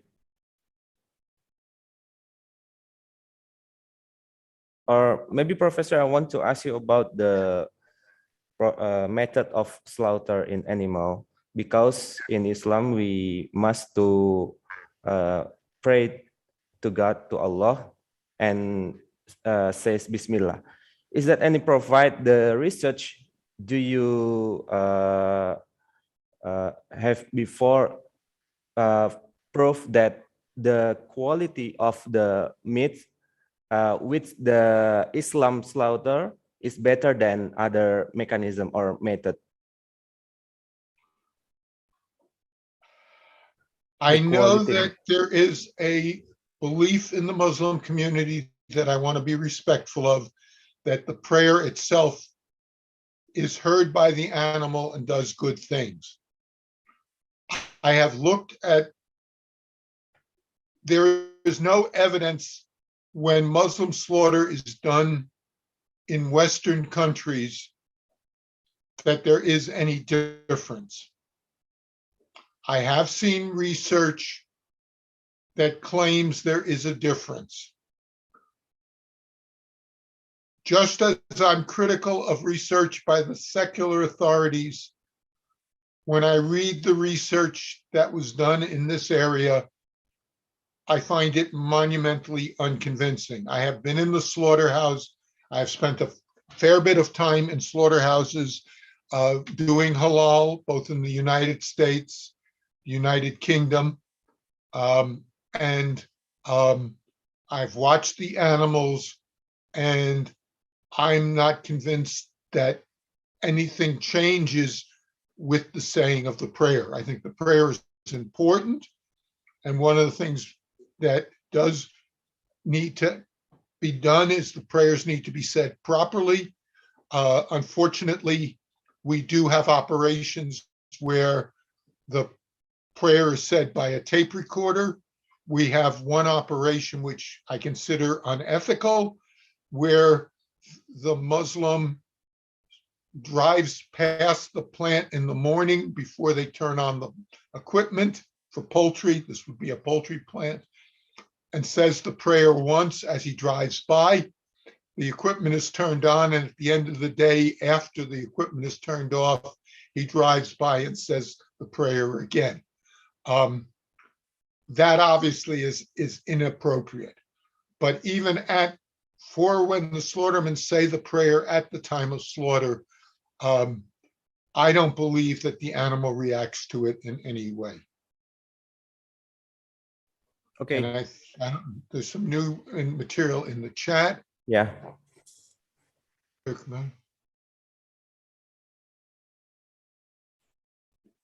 Okay. The question of upright versus lying down, upright versus upside down is the words I would use. The problem with upside down, both Dr. Grandin and I prefer upright for the point of view of animal welfare. The reason simply is that the mere act of turning the animal upside down is a stressor. An animal is not naturally upside down with its feet up in the air. it may not, I mean, over time, it may calm down. And it may, in fact, we believe, if you do it quick enough, the animal is so discombobulated, it hasn't got time to be stressed.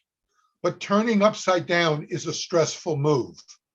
And therefore, one has to assume that there is some amount of stress in turning the animal upside down, even if the slaughterman is doing an excellent job, you are adding stress to the animal.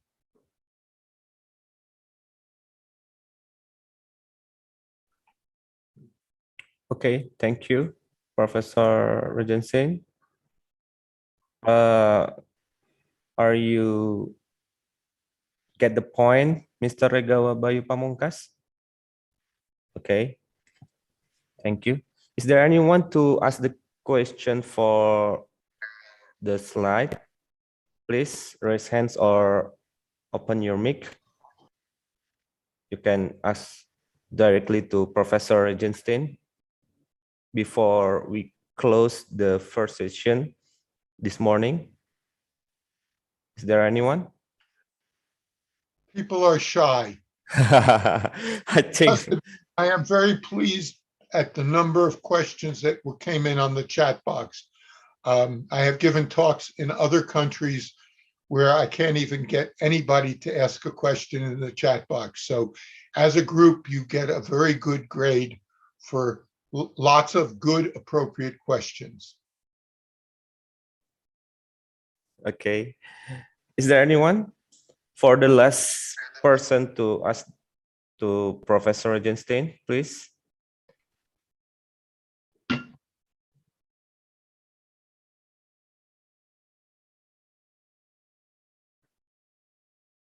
Okay, Professor, I think there is no one. Yeah, Bu. I will mute myself and allow you to go on with your program. And given that it's about my bedtime, I will try.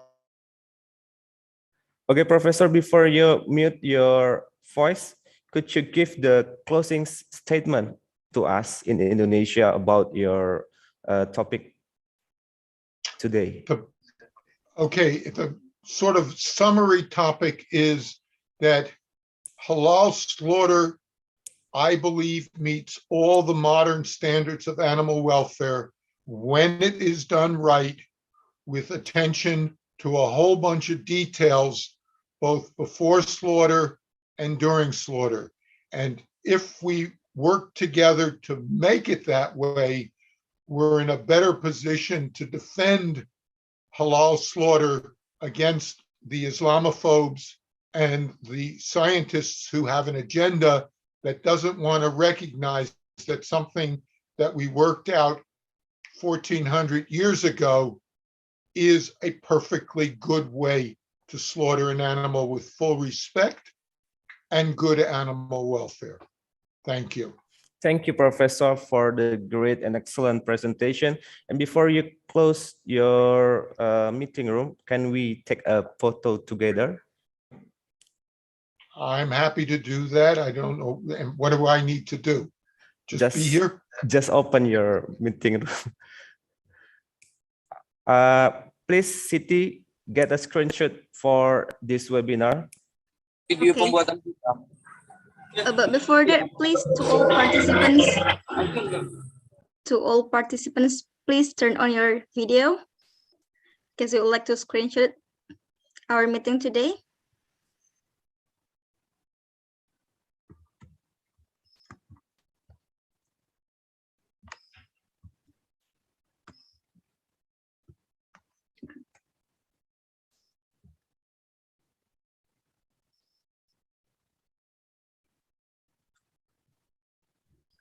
Okay, on 3, 2, 1. Okay, another photo. 3, 2, 1. Another slide. 3, 2, 1.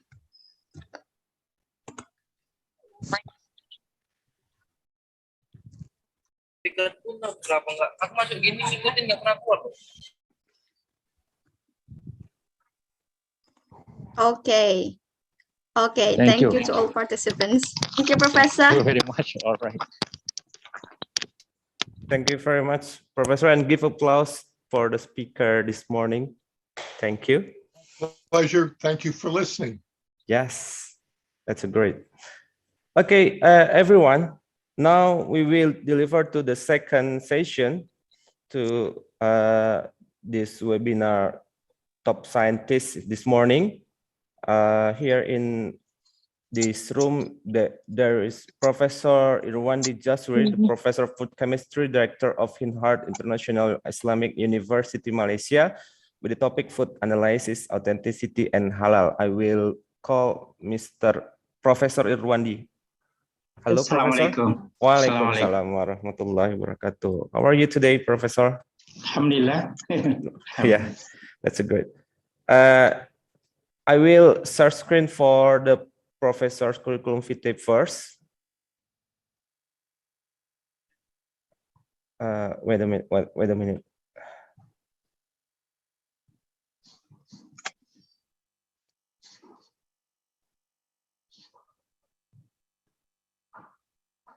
Are you ready for your slide, Professor? Yes, sure. I will make you as a co-host first. Okay.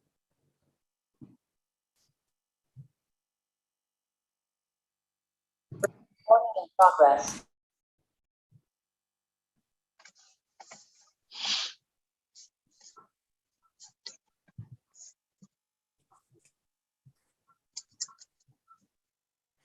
As an information, you can contact Professor Joe Regenson at gmr9@cornell.edu.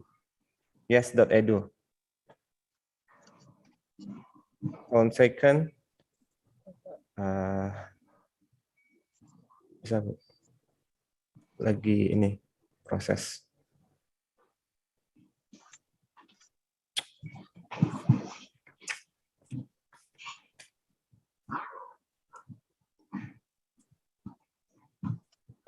Sepuluh ya.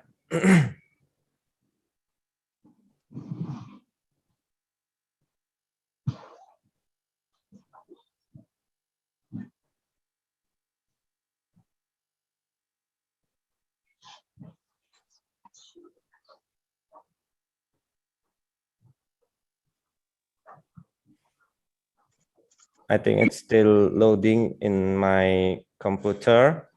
Okay, our second speaker today is Professor Irwandi Jaswir. He comes from the International Islamic University, Malaysia, and he is now is a director of INHART in IIUM, and this is the curriculum vitae. He got the King Faisal International Prize Laureate 2018 in Service to Islam, and he got the Indonesian Institute for Science LIPI Award 2019, and many more he got until present. And now the current position is as a professor in Food Chemistry and Biochemistry, International Islamic University, Malaysia, former director and deputy dean, the International Institute for Halal Research and Training in Hart International Islamic University, Malaysia, and a secretary, IIUM Council of Professors. I think this is the education, professional experience. I will share the curriculum vitae of our speaker in chat box. Okay, are you ready, Professor Irwandi? Yeah, inshallah. Yeah, floor is yours. Thank you.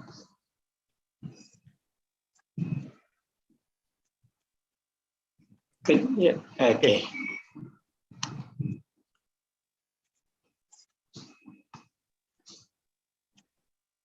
Yeah, can you see my slide? Yeah, clearly. Okay, Bismillahirrahmanirrahim. Assalamualaikum warahmatullahi wabarakatuh. Thank you, Mr. Adrian Hilman, Bapak Hilman, for your kind introduction. First of all, I would like to thank Ibu Tavi Supriana, our Honorable Dean, and also to the organizing committee for inviting me to this webinar. My title of presentation today is Food Analysis, Authentication, and Halal. This is the topics given by the committee for me to share with all the participants this morning. My name again, Irwandi Jaswir. I was born in Medan. I'm Indonesian, currently attached to International Institute for Halal Research and Training in Haran, International Islamic University, Malaysia. As mentioned by our moderator just now, that I was awarded with King Faisal International Prize in 2018 for my long contribution in development of a new branch of knowledge called halal science.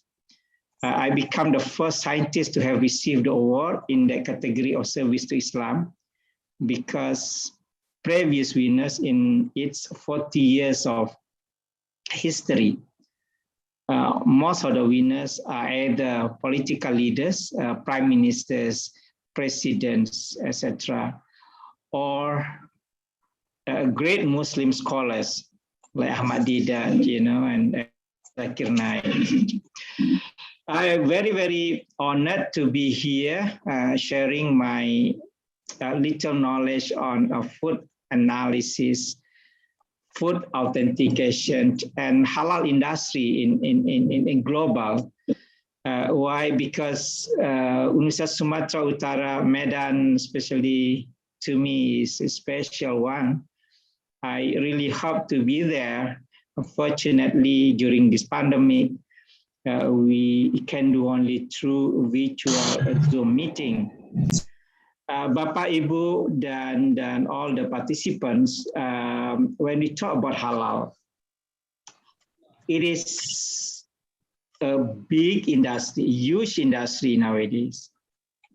Everyone keen to talk about halal now. It is not only thought by a Muslim, but also it is of interest of anybody, including our fellow non-Muslim. Why? Because it provides a huge market size. Some says it's about 3.1 trillion US dollars a year.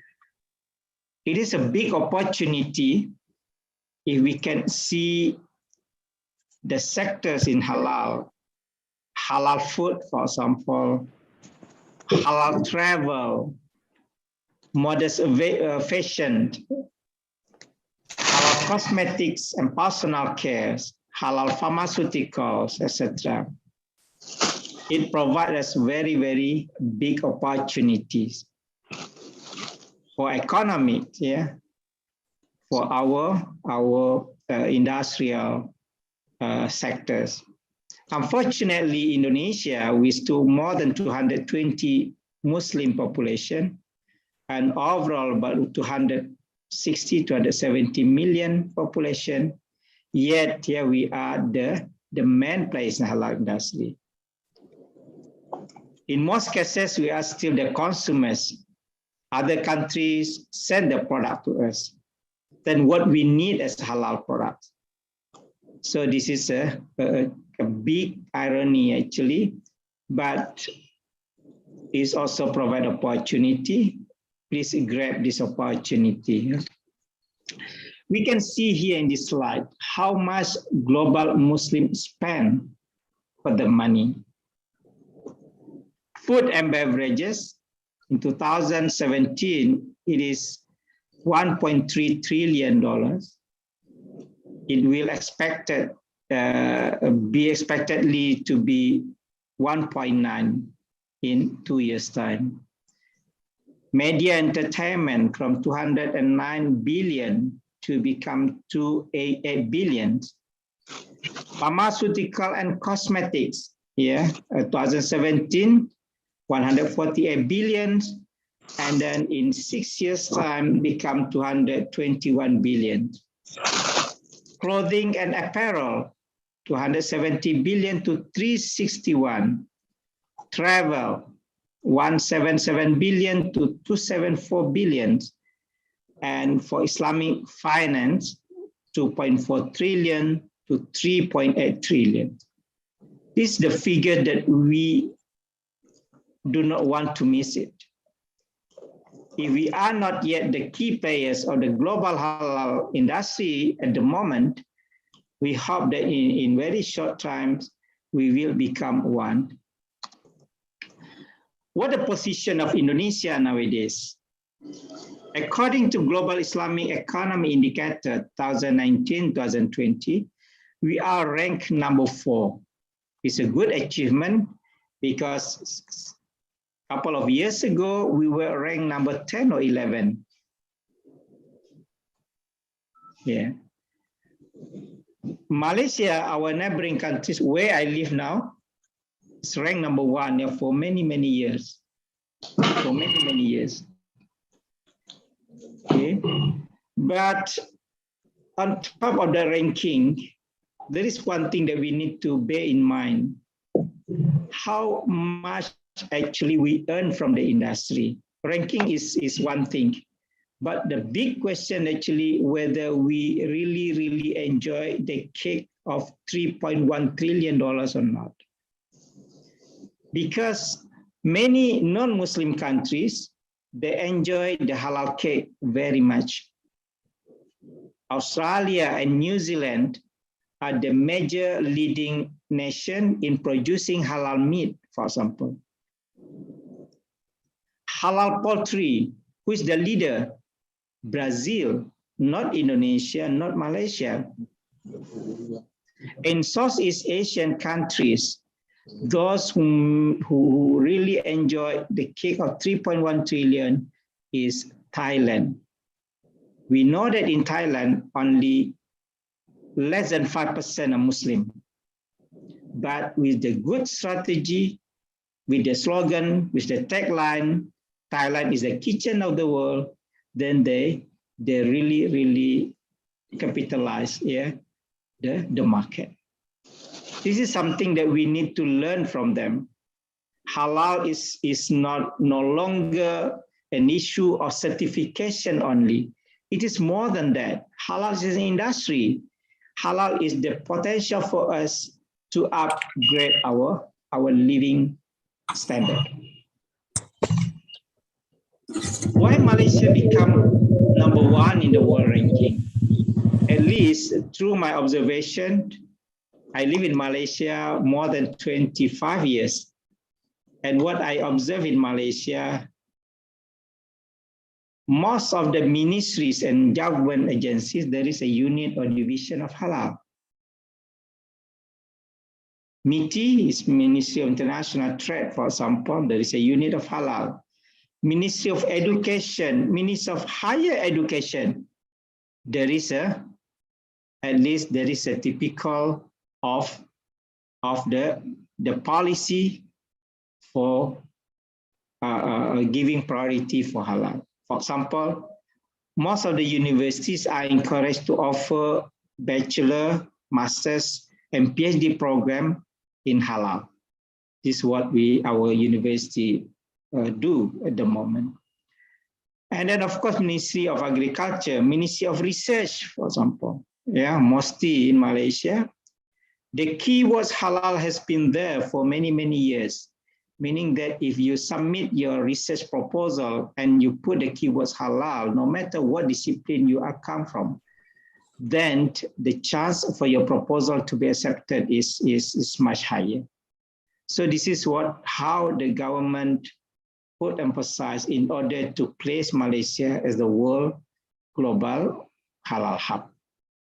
Similarly to other agencies, like even the Ministry of Foreign Affairs, there is a unit of halal where they need to promote Malaysian halal product.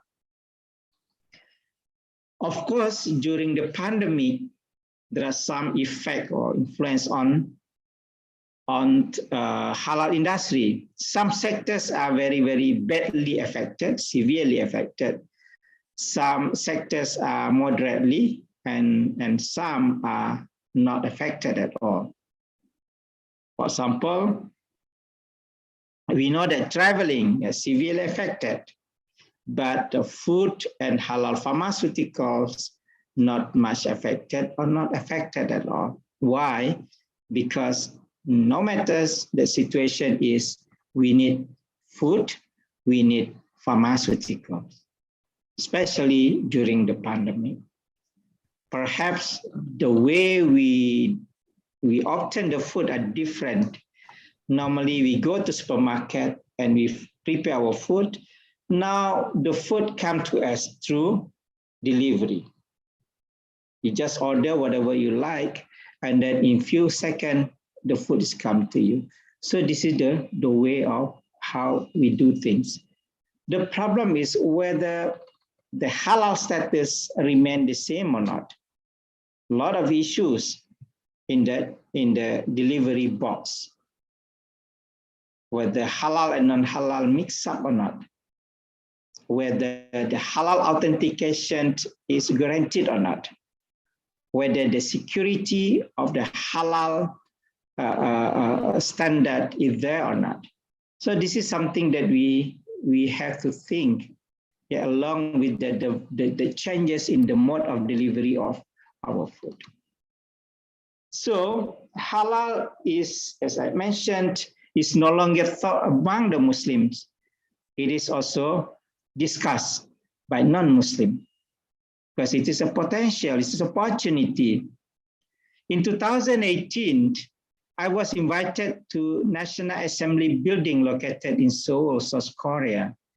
It is the Parliament House, Gedung DPR. It is the first time for me to talk in front of members of parliament, not in Senayan, not in Kuala Lumpur, but in South Korea. I was invited to deliver a talk about the halal meat and poultry in front of about 15 members of parliament, plus few others, yeah, the staff, etc. And the purpose is to make Korea to become halal meat and poultry producers. And now, within 2 years, 3 years, they become the producers, halal producers already. This is, we see how serious a non-Muslim countries. It is unfortunate if we as a majority Muslim Indonesia do not take this opportunity. We are thinking about the halal certificate. I admit the halal certification is very important, but there is other important things, i.e. developing in halal industry. 2 days later in Busan, it is 3 hours here by train from Seoul. In Dong-A University, this is the largest private university in South Korea. I was invited to deliver a talk on Muslim-friendly hospitality and tourism. Who invited me? Those who invited me is the students who taking the course. They are majoring in Muslim-friendly hospitality and tourism. Imagine in Dong-A University, they offered Muslim-friendly hospitality and tourism atau wisata syariah, where at the time in Indonesia, perhaps we still debate whether wisata syariah is allowable or not, because in some provinces, wisata syariah is rejected in Indonesia. And then imagine in Busan, this is, I think, only 1 or 2 Muslim students there in this class, yeah. But they offer this program.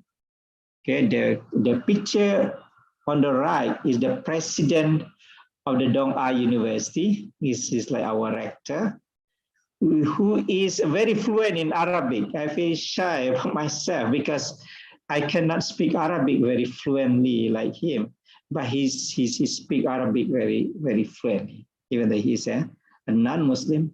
And his wife is a halal auditor, a non-Muslim, but a halal auditor in South Korea. When we talk about halal, we start from this. We know that this is not the only verse in Quran saying about halal. Many other verses, but this is one of the most famous ones. A'udzu billahi minasyaitonir rajim. Ya ayyuhan nas, kulu mimma fil ard halalan tayyiban. O you people, eat of what is on earth halal and good. So the concept of halal and tayyiban is implemented during the halal audit. Meaning it is not, we do not only look at the halalness, but also the tayyiban aspect. What is tayyiban? In general, we say good or wholesome, or perfect. But the real meaning of tayyiban may change from time to time. If we take food but give side effect, even though the food is halal, then the food is not tayyiban. If you are you got the diabetic, for example, and the food which contain a lot of sugars may be harmful for you, and it is not tayyiban. You take food, a lot of cholesterol inside, and it might be not tayyiban. So the concept of tayyiban may change from time to time and might be different from one to another. So halal and good, halal and tayyiban is the basic principle of that. Ladies and gentlemen, there are three main issues in related to halal products. Number one is raw materials. Number two, the way we process it. And number three, how to authenticate. Halal analysis, halal authentication, halal determination. So these three should be taken seriously by Muslims, especially for those who are living in the universities, those who work in the universities. And in this occasion, I really encourage my fellow researchers from Fakultas Pertanian, Universitas Sumatera Utara, to join together to do research in these three areas: raw materials, processing, and authentication. Because the concept of halal and tayyiban in Islam is very, very clear. It must be halal from source of origin to storage and distribution, from A to Z, from farm to plate. And we also know that in every step of this pathway, there is possibility for non-halal contamination. Slaughtering, for example, just now Professor Regenstein already mentioned there is a possibility for non-halal. The stunning itself is still debatable. The chicken from Indonesia or from Malaysia might not be acceptable in Brunei because Brunei do not recognize stunning. I just come back from Kyrgyzstan yesterday, and I'm still in the quarantine now at home. I'm not allowed to go outside for 7 days. Stunning is not allowed. I visited 7 slaughterhouses in Kyrgyzstan, and we are now developing a new project funded by Islamic Development Bank. We call Halal Meat Park. I will show you in my slide. Okay. When I visited one slaughterhouse in the Philippines, Mindanao area, I think several years ago, there is one thing that upset us, the visitors at the time, which is one of the slaughterhouse in the area do not properly follow the standard of halal. What I mean, they claim that they follow JAKIM standard, but JAKIM is Malaysian standard, yeah? But in reality, they do not. According to JAKIM standard, the slaughtermen, those who slaughtered manually for the chicken, must be practicing Muslim. It is not only ordinary Muslim, but practicing Muslim. We need to check whether he is performing salat or not, whether the shahada, the way he recites, is correct or not. We need to check. However, when we ask the slaughterman, out of 5 slaughtermen who are working at one time, only 1 is Muslim. Imagine, only 1 out of 5 chicken is halal. Okay. So when we do more and more audit, we will find a lot of hanky-panky. Yeah, especially if the integrity is not taken seriously in that particular premise. Yeah. Then we come to processing. Visited one place in Europe, gelatin, for example. Now there is a request from Middle East country for those producers in cosmetic producers in the Europe. They ask, if you want to export your cosmetic to us, please do not use porcine gelatin. Porcine gelatin, gelatin derived from pig. Instead, you have to use halal gelatin. So when I visited one of the gelatin manufacturing process in Europe, you know what happened? 1 month they produce halal gelatin, the following month non-halal gelatin. The alternately, yeah? Using the same instrument, using the same apparatus.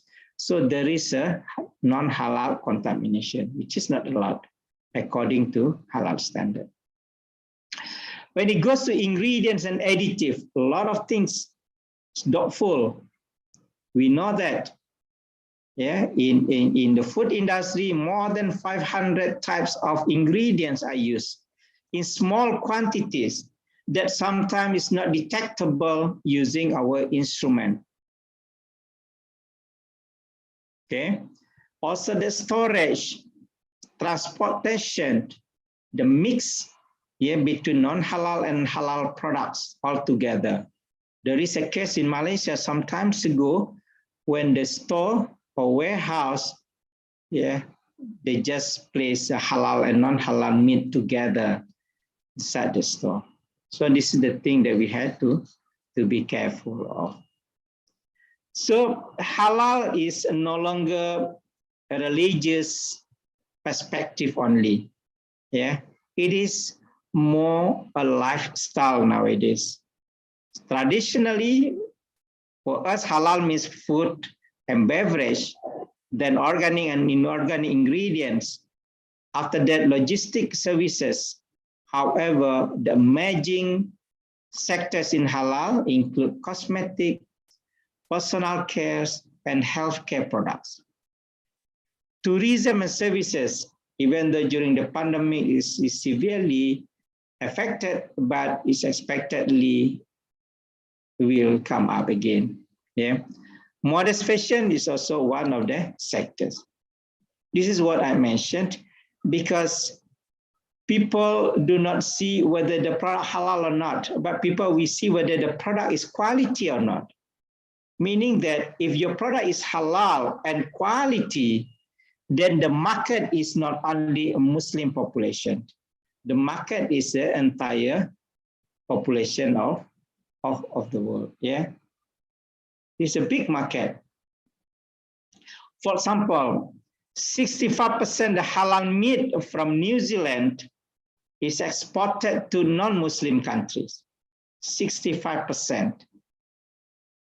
And in Malaysia, the top 2 Malaysian halal product, importer of Malaysian halal product, are China and United Kingdom. Both are non-Muslim countries. So the request, the demand for halal products are there, whether from Muslim or non-Muslim countries. This is the cosmetic that I mentioned just now. In Korea, there are more than 2,000 factories, cosmetic factories, imagine, compared to very few in Indonesia. I think you may label it halal cosmetic in Indonesia, not that many, to cater to 120 million Muslim in Indonesia. But in South Korea, more than 2,000 cosmetic factories. and they are conquered, according to Korean Cosmetic Association, 20% of the world market size. And they are now encouraged to get into halal industry. I once met the former Minister of Consumer Affairs in South Korea, and then he said that for South Korean companies who get halal certification, so the cost for the certification is borne by the government. This is kind of subsidy, yeah. It's compared to some of us, yeah. Now, even though there is undang-undang or laws in Indonesia that for UMKM or SMEs, the certification is under the responsibility of the government, meaning it is free. But in reality, many SMEs in Indonesia cannot afford to get the halal standard, halal certificate. This is what we do. I may talk a lot about the Korea because our institute, we have a branch in South Korea. So before pandemic, normally every 2 months, our team will go to South Korea to help the companies. Yeah, and now there are more than 90 cosmetic company got the halal certificate from us. Yeah. And then normally we go to a cosmetic company or supplement company in Korea.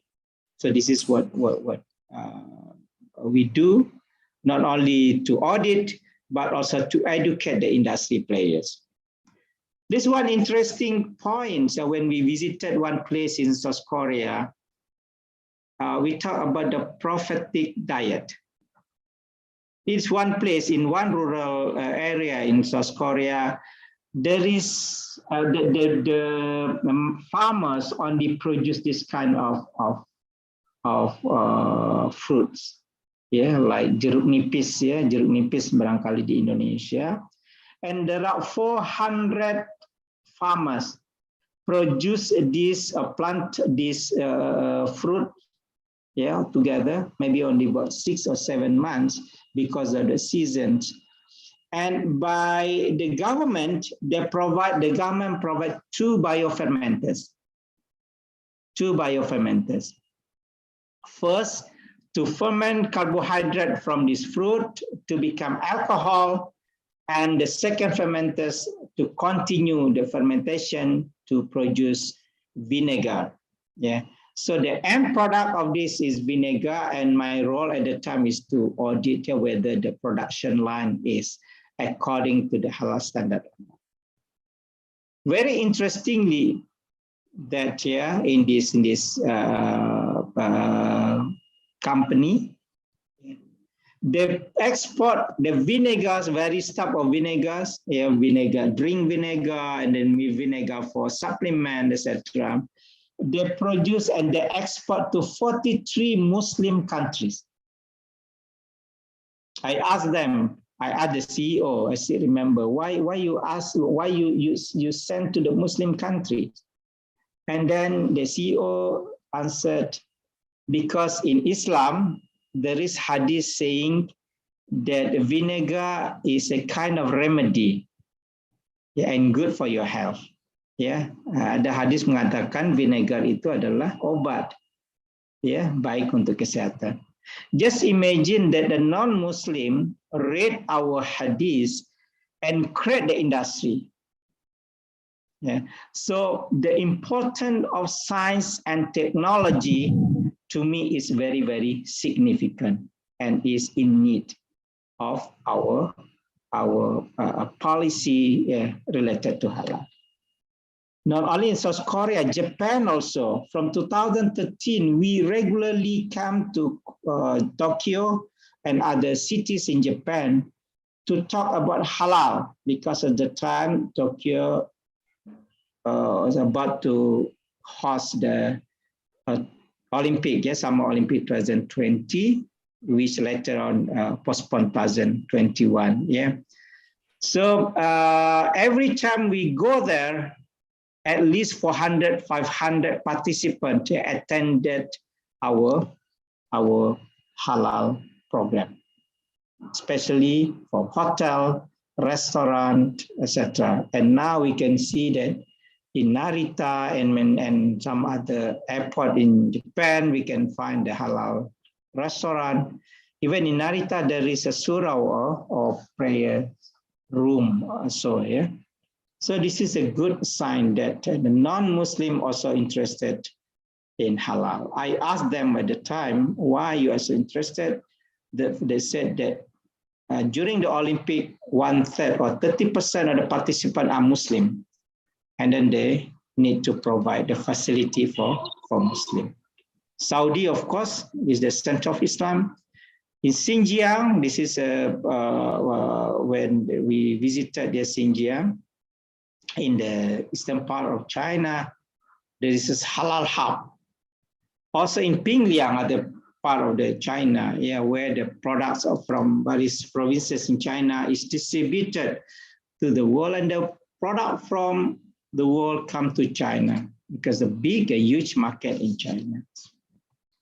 In Taiwan, yeah, even though this is a small country, but the focus on the agriculture and fisheries product. So every country would like to take opportunity, yeah, to take part in this halal industry. This is what I meant just now. I mentioned just now, halal meat park in Kyrgyzstan. I just come back yesterday. And then we met the Deputy Minister of Economic of Kyrgyzstan. This is my first time to go to that former Soviet Union region, yeah, in Central Asia. It's very, very nice country. And they're very, very interested to develop halal meat park. Why? Because meat, yeah, is a big potential in the country. Yeah, they have a horse, they have a sheep, they have a cattle, and yak. Yeah, this yak, another type of animal. Yeah, and then the environment is very, very suitable. So we are given the amanah by Islamic Development Bank to develop a modern halal meat park, so that the meat from Kyrgyzstan, which is now low at price, to be the standard increase and then can be exported to many other countries and to increase the economic status of the country as well. This is the potential critical areas when we talk about the halal meat, halal products. Yeah, we have discussed about raw materials, slaughtering, etc., but the ingredients and additive is a problem. Pigs and its byproducts, whether pork, the meat, or lard, the fat, or protein, yeah, the gelatin. For your kind information, 65% of the gelatin worldwide at the moment are derived from pig. 65% from the pig hide or the pig bone. And about 30% of the gelatin is produced from halal animal, but doubtful in terms of slaughtering.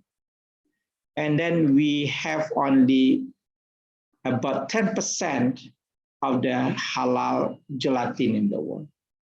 This is, it could be a test for us, but it's also opportunity actually. Yeah, Indonesia do not have a big halal gelatin manufacturers yet. We do not. We have very few, but in the SME scale or even industri rumah tangga. Yeah. So this is, we did study, and then I will show you perhaps after this slide. It's also enzyme, rennet, that they use for cheese production, whether the cattle is slaughtered according to Islam or not. And pepsin or trypsin, yeah, pepsin, trypsin, this, and mostly are derived from pig. Emulsifiers, because the pig fat is very cheap, and the emulsifier derived from the triacylglycerol, yeah, and normally derived from pig. Alhamdulillah, yeah, perhaps in Indonesia, we have also other source of halal emulsifiers. Intoxicants, blood, GMO, GMF, etc. So we look at this animal, pig animal, even the hair of this animal has been used commercially. For example, to produce cysteine, this is one of the amino acid, which is used commercially in the bakery industry. Yeah, in order to make the dough develop very well, they use cysteine. Yeah, so it's also used as a toothbrush, a brush for drawing, brush for cosmetic for ladies, for example, and other purposes. That's why in the last 2 years, we conducted a study to see the potential of these halal ingredients from Indonesia. And then last year, we produced this book, Daftar Referensi Bahan-Bahan yang memiliki titik kritis halal and substitusi bahan non-halal. Yeah. So the book is published by KNEKS, and I'm one of the authors. Yeah, and we found that Indonesia actually got the potential. We have the potential for gelatin, for flavors, oleoresin, seasoning, enzyme, food colorants, antioxidants, emulsifier, anti-foaming, etc. We have all these things that at the moment we import. All these things are imported at the moment. Gelatin, we import a lot. Yeah, we spend 100 billion rupiah, 100 billion rupiah. Yeah, and the flavors, oleoresin, and I think Sumatra got a lot of potential. Medan, Sumatera Utara, Riau, Jambi, etc. Yeah, we have a lot of resources, and some of this can be derived from palm oil industry as well. Yeah, and for those who like to get this book for free, you can download it from this link. Yeah, from this link. Yeah, it's available free. Yeah? By the KNEKS. Now, authentications. This is the research and development that we have conducted in the last 20 years. And I'm one of the pioneers in this research. We conducted study using Fourier transform infrared spectroscopy, electronic nose. We use also differential scanning calorimetry. We use some molecular biology techniques for DNA and ELISA, chromatography, GC-FID, GC-TOF, GCMS, HPLC, etc. And also biopotential telemetry, EEG and ECG. This is related to what Professor Regenstedt has presented just now. So this is the challenges for compliance to halal quality requirements. Yeah, it's not that easy. First, to identify is not easy. To find the markers is not that easy. And sometimes to determine, to authenticate. Yeah. Why? Because some of the ingredients are very, very small quantity. And the instrument that we may use might not be sensitive enough. Yeah. Some of them are in ppm level, part per million, the antioxidants, yeah, part per million, or part per billion sometimes, that non-integrity manufacturers perhaps may use it, yeah, with the hope that auditors cannot detect. Yeah, this is this kind of the challenge. Analysis that we do should be reliable, to identify origin of the food components. Analysis should be sensitive or robust enough. And analysis, yeah, normally when we do identify biomarkers, it's only based on the protein, fat, and alcohol. These three categories of critical ingredient. Of course, about protein include the DNA, etc., metabolites, etc. But basically only these three, which is very, very critical. Oil, fats and oil, protein, or alcohol. Very rare to see the issue of carbohydrate, yeah, or the issue of other water, etc. Even though there's possibility for non-halal, of course, yeah. But when we want to do analysis or determine the biomarkers, basically these three. This is a FTIR spectrum, yeah, in general, yeah, and then we can see that certain wave number in the spectrum can represent functional properties that can be translated for non-halal contamination. This is our publication in the Journal of Oleoscience in Japan, published in Japan, yeah, that in 960 to 970 wave number, we can take it as a biomarker here. We can see the difference in terms of the percentage of lard. And then we can use some of the grouping methods using the software. Yeah, this is we can do. And then this one, we can distinguish lard, yeah, from corn oil, peanut oil, palm oil, coconut oil, sesame oil. The pattern are different. Yeah, the pattern are different. This one is using PCR. Yeah, PCR. If we have pork, and then the spectrum will increase here, you see here. But for chicken, beef, and other halal one, and then it remains flat. Yeah. And from this technology, yeah, I got 1 grant. It's a big grant from Saudi, yeah, Saudi and PST, National Plan for Science and Technology, Saudi. And we do analysis, a survey in the food marketed in, available in the market in that country. Yeah, in that country. We found that this is the study 2015, perhaps then 16, and then we publish in Food Control. Of course, we do not reveal the name of the country, yeah? Because it is sensitive, and maybe for this forum only. We found that about 18% of the gelatin of the snacks, yeah, snacks is a product for children that we analyze, we extract the gelatin, and from the gelatin, we extract the DNA. And then we check that through our technology just now, our research, that 18% of those products contain porcine DNA. So it is in Saudi Arabia, yeah. So if you have time, you may try also our snacks product in Indonesia, and they're available in our market, whether is halal or not for any product. Some of my colleagues in Indonesia, they do, yeah, some meat, for example, that we realized in Bandung some times ago, the mix is mixed up between halal and non-halal. In Jogja, yeah, Prof. Abdul Rahman, yeah, study meat also, that mixed up with this other animal, yeah, halal meat and with other non-halal animals. And we can do the study. So this is one of the research area that we may need to do here, because in order to ensure that the food that we consume is really halal.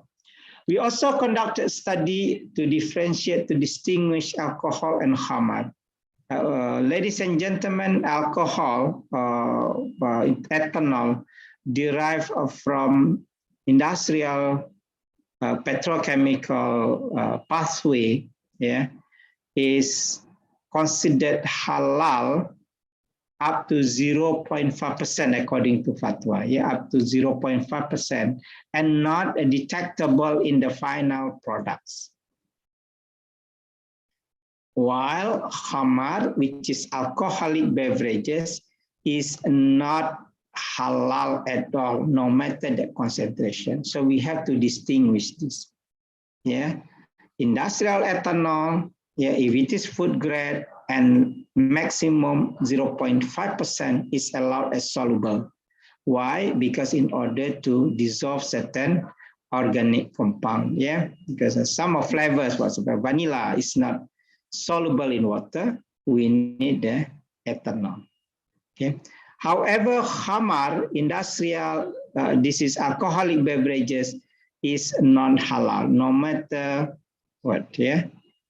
If you have one drip of khamar that you put in your food, and then your food become non-halal. Yeah, so this is khamar. that produce through fermentation of carbohydrate.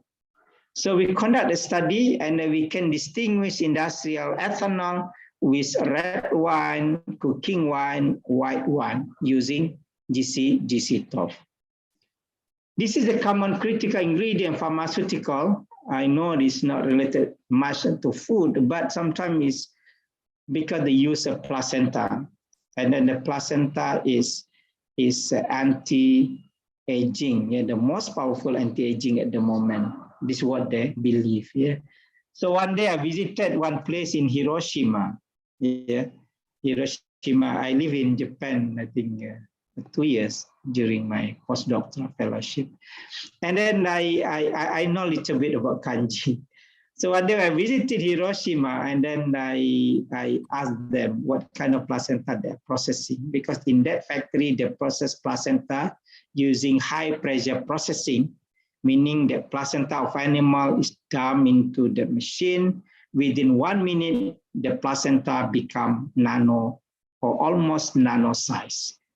And it is requested mostly by cosmetics companies. Why? Because it's easy for the placenta to be absorbed by our skin. So it is applied to the moisturizer, skin, the lotion, etc. So be careful, because I know that the Japanese kanji a little bit, and then I saw it's buta in Japan. Buta means khinzir or babi or pig. And then unfortunately, they do not want to reveal the name of that cosmetic labels. That is the trade secret. Lard also, gelatin and collagen. Collagen now is also something booming. In Malaysia, if anything, they put a collagen for marketing, the chance for your product to be accepted by the consumer is there. And then everywhere we see the collagen advertisement. So the question is whether the collagen is derived from halal animal and slaughtered according to Islam or not. That's why the collagen and gelatin research is very, very important. I have conducted more than 10 projects related to gelatin. The latest one, we worked together with Universitas Indonesia in Jakarta to study the gelatin from kulit kambing etawa, kulit kambing etawa, and then we got 2 patents. And the quality of the capsule, hard capsule, is similar, more or less the same as the capsule using porcine gelatin.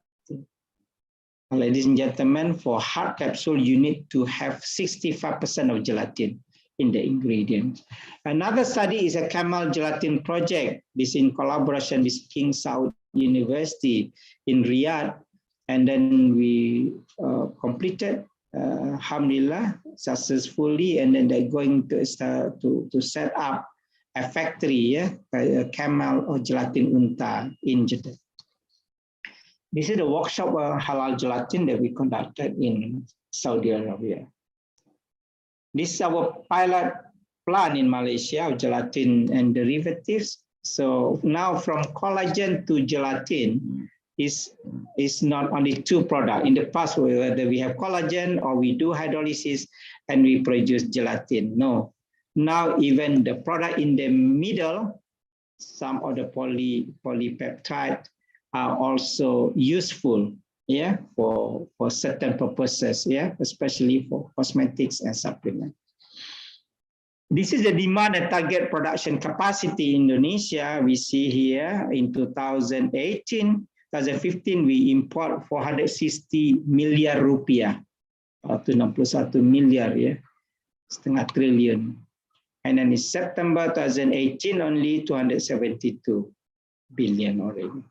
So this is, we import a lot, we import a lot of gelatin, Indonesia. Unfortunately, it's very, very hard to attract investors to do this, I have experience in Malaysia when I was trusted to become audit examiner or assessor to one government project in Malaysia, gelatin productions, and then the researchers are from one of the universities, as a leading researcher, and then the project is very, very very high. Yeah, the amount is very high, 15 million, 15 billion rupiah dalam 5 million ringgit.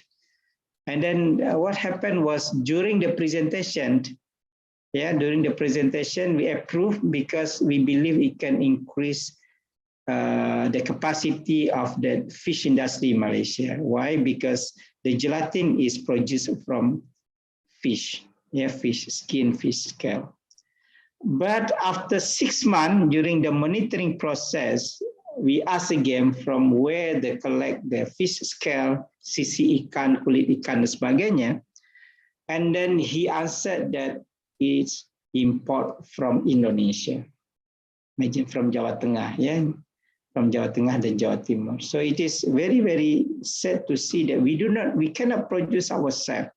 Instead, we sell the fish scale. Jadi sisi yang sudah dikeringkan dijual keluar. Yeah, and the company in Malaysia, the gelatin company in Malaysia, export the product to Singapore and Australia. I know that because it's not far from my house in Malaysia. Another potential is the marine resources. We study a lot on seaweed, for example, the source of the halal material. Yeah, it contains antioxidant, anti-cancer, anti-diabetic, anti-inflammatory, anti-obesity, etc. Yeah, this is anti-obesity supplement that we produce in Japan during my postdoctoral. And then we see this is a white adipose tissue. Yeah, white adipose tissue is the tissue responsible for obesity. Yeah, and then if the animal, the mouse, is fed with fucoxanthin, this is a natural product we extract from the seaweed, and then the white adipose tissue remain the same. While the control, it becomes bigger and bigger, meaning we get fat more. Yeah. So it is, the supplement is available in Japan now. The supplement available in Japan now. This is our laboratory. I think the last couple of slides before we end this my presentation. This is our laboratory. It is JAKIM recognized laboratory, also ISO certified laboratory. So, for example, if there is any case, for example, a couple of years ago, we got a sample from government to check because there is an issue of chocolate. Yeah, I think I don't want to reveal the brand of that, but there is an issue of that because the chocolate is found to have a DNA. And this is an instrumentation that we have, and then we welcome a collaboration. Yeah, if any of you interested, to work together, inshallah, please come to Malaysia. Of course, after the border is open, hopefully in January. Yeah, and also we need to educate the society because halal should come from the consumers. Yeah, we think here in Indonesia, alhamdulillah, we have Undang-Undang Nomor 33 tahun 2014 that every product need to be halal certified. It's good. But in Malaysia, there is no such thing. It's not compulsory, not mandatory, but the awareness level is high in Malaysia. Yeah. However, we still need to improve.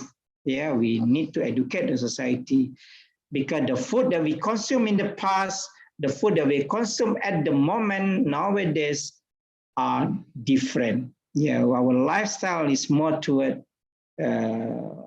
depending on semi-processed product or processed product that may contain the halal food ingredients, etc.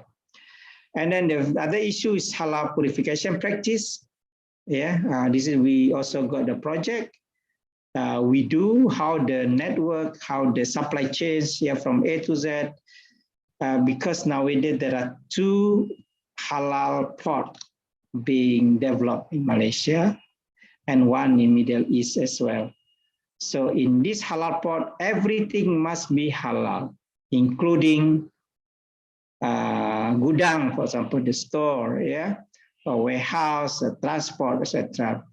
So everything's halal, and then we need to ensure that there's this. What we do, we conduct a study.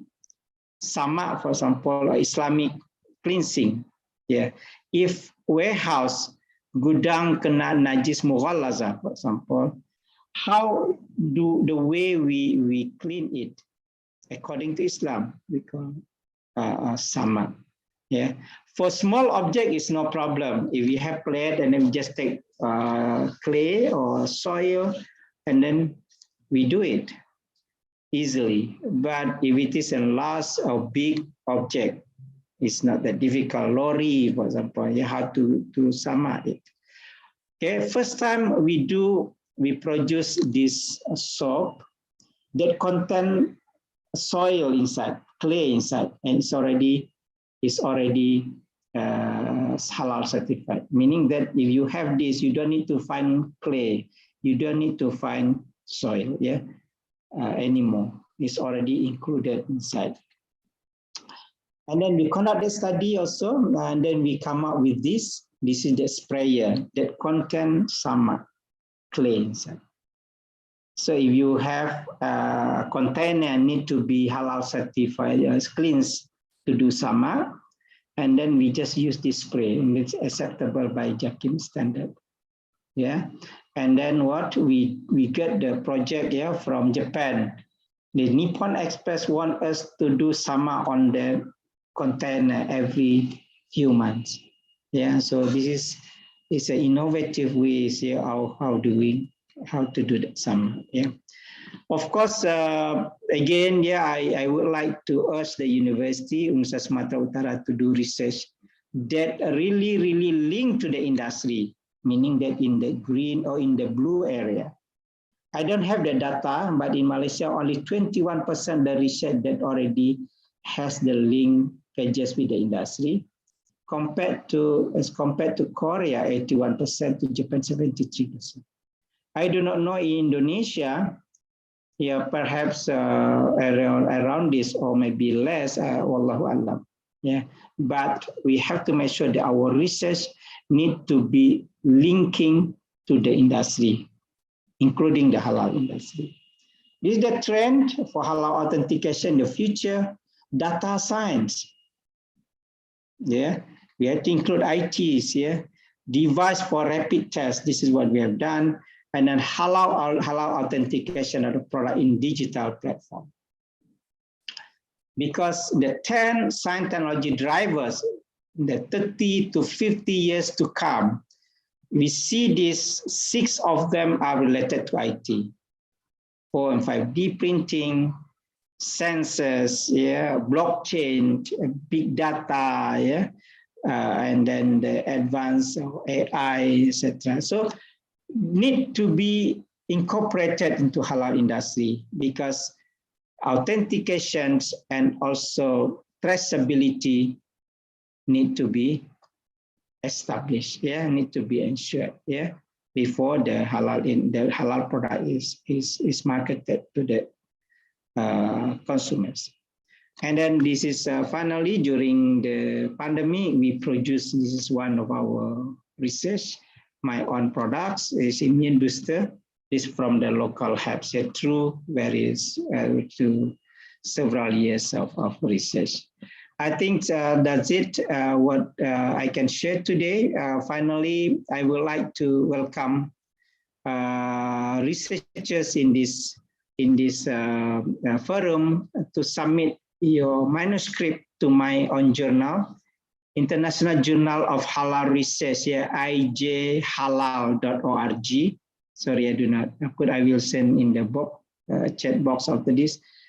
And then it is a journal dedicated for halal research, whether science or non-science. And then, yeah, I go back to Bapak Adrian Hilman. Thank you very much for your kind listening, your kind attention. Assalamualaikum warahmatullahi wabarakatuh. Waalaikumsalam warahmatullahi wabarakatuh. Thank you very much, Professor Wandi Jaswir, for the excellent and interesting presentation of halal authenticity and the analysis in industry and marketing. And now we deliver to the question and answer session. I would like to have several questions in chat box, and I will read for Professor. The first question comes from Mr. Regawa Bayu. Halal certification is important to ensure an item is halal. Could you please to share information regarding halal audits in the textile industry? Thank you, Prof. Thank you for the question, Pak Regawa. Regawa. To be honest, I think at the moment in Malaysia, we do not have the halal standard for textile. We do not have that halal standard, because a halal audit is only performed if we have that standard. We have a 7 standard at the moment for food and beverages, for restaurant, for halal logistics. There are 3 of them: cosmetic, pharmaceuticals, and one more thing is a medical device. We do not have that for the textile. That's why in Malaysia, if there is a product, textile industry need to get halal certification, the JAKIM will say not at the moment. But of course, it is of concern, of our concern.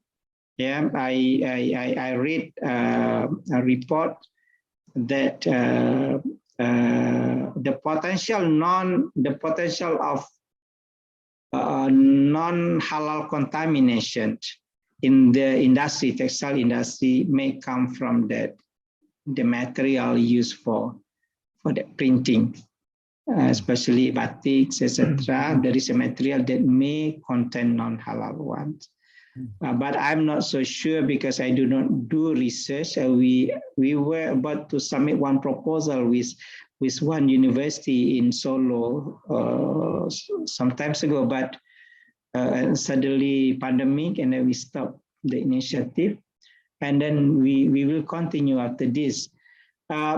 Indonesia, yes, we see there is also, I think, halal mukena the other day, that we got it certified in Indonesia, and become debatable whether it's needed or not. But if you ask me, of course, if we know that it may contain non-halal, better not to check that materials. But whether we need to audit the textile or not, I think I do not come to that conclusion at the moment, because we do not want that everything need to be halal certified. Also, the Maqasid Sharia is not like that way. Recently, in Malaysia, there is an issue that one of the furniture companies sent the product to be halal certified, and JAKIM rejected. JAKIM said, you don't need, because it is not required. Not everything need to be halal certified. Because there is one concept Islam, that the religion is not that difficult. It means that dalam beragama kita, we cannot just make it more difficult for life. If everything needs to get the halal certified, and then of course there is potential for non-halal contamination, but whether that particular sector need to be halal certified, I think we need to discuss more. This is the answer that I can. Okay, thank you very much, Prof. Is it clear for you, Mr. Regawa? If not, you can... Thank you very much. Okay, thank you. Apa kabar, Pak Regawa? Alhamdulillah. He's my friends, Okay. We continue to the second question, Professor, in the chat box from Professor Elisa Julianti. Are there any differences in the characteristics of gelatin made from fish, beef, or pork? How is the potential of gelatin from fish compared to pork as a food ingredient or non-food ingredient? Yes, there is. Yeah, ini Bu Elisa. Yes, there is. And a big difference. It's a big difference. The most typical difference is the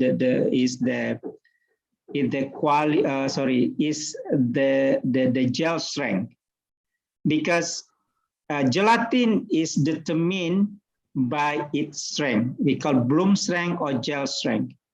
And gel strength will determine the characteristic and then the price as well. Yeah, the higher the gel strength is, the more quality of the gelatin and the higher the prices. Yeah, so this is the rule. That's why porcine gelatin is still favorable at the moment. Why? Because its gel strength is among the highest, more than 300 kilogram force. So this is the gel strength. Mammalian, other mammalian between 250 to 300, like cattle or kambing, perhaps, yeah. And then the camel, when I did a study, we got 260.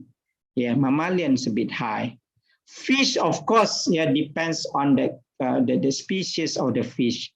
We conducted a study on the more than 30 type of fish species, and some of them are more or less the same as mammalian. Some are not very far. The range is between 100 kilogram force to 240 kilogram force. So the deeper the habitats of the fish, and then the gel strength is higher. Because mungkin karena di dalam ya tekanan lebih tinggi dan gel strength. So depends on the fish. Yeah. However, nowadays, yeah, the industry players said that about more than 200 kilogram force, it can be used for industry actually. Yeah, of course you choose the best one, yeah, porcine, but it is non-halal. You go to the halal one, halal best one. What the cattle, for example, or kambing, which is 260, 270. Yeah. And another interesting development at the moment is that for non-solid products, yeah. Now there is also the gelatin and collagen in the liquid form. Yes, for example, is a marine collagen that produced in Japan or in Taiwan.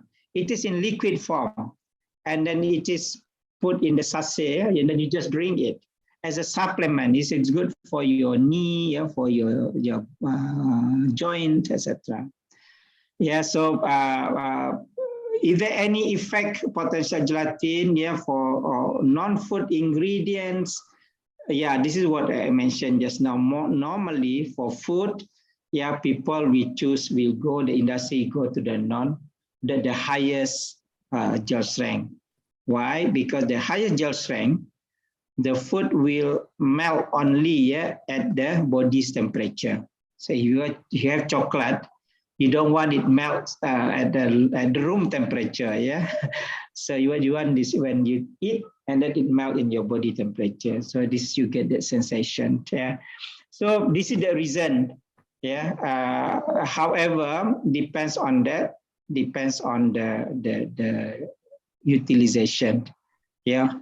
If you use it for liquid, in the form of the liquid that I mentioned just now in the supplement, you can take it any marine collagen, which is normally lower at the gel strength. Yeah.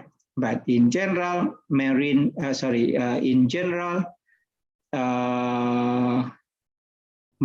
collagen is acceptable for industry. Yes, thank you.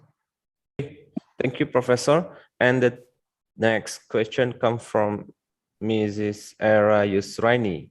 What alternative methods or analysis can be run to identify non-halal components such as lard oil other than analysis if those components have been mixed and processed with others? What alternative method or analysis can be run to determine non-halal components? Okay, for lard oil, yeah. Okay, for lard, we can use gas chromatography, but it is a bit tricky. Yeah, a bit tricky. I mentioned tricky here is that sometimes, yeah, when you prepare sample in the laboratory, you can get the result. But if you get the sample from the finished product, and it is not as ideal as what you have in the lab.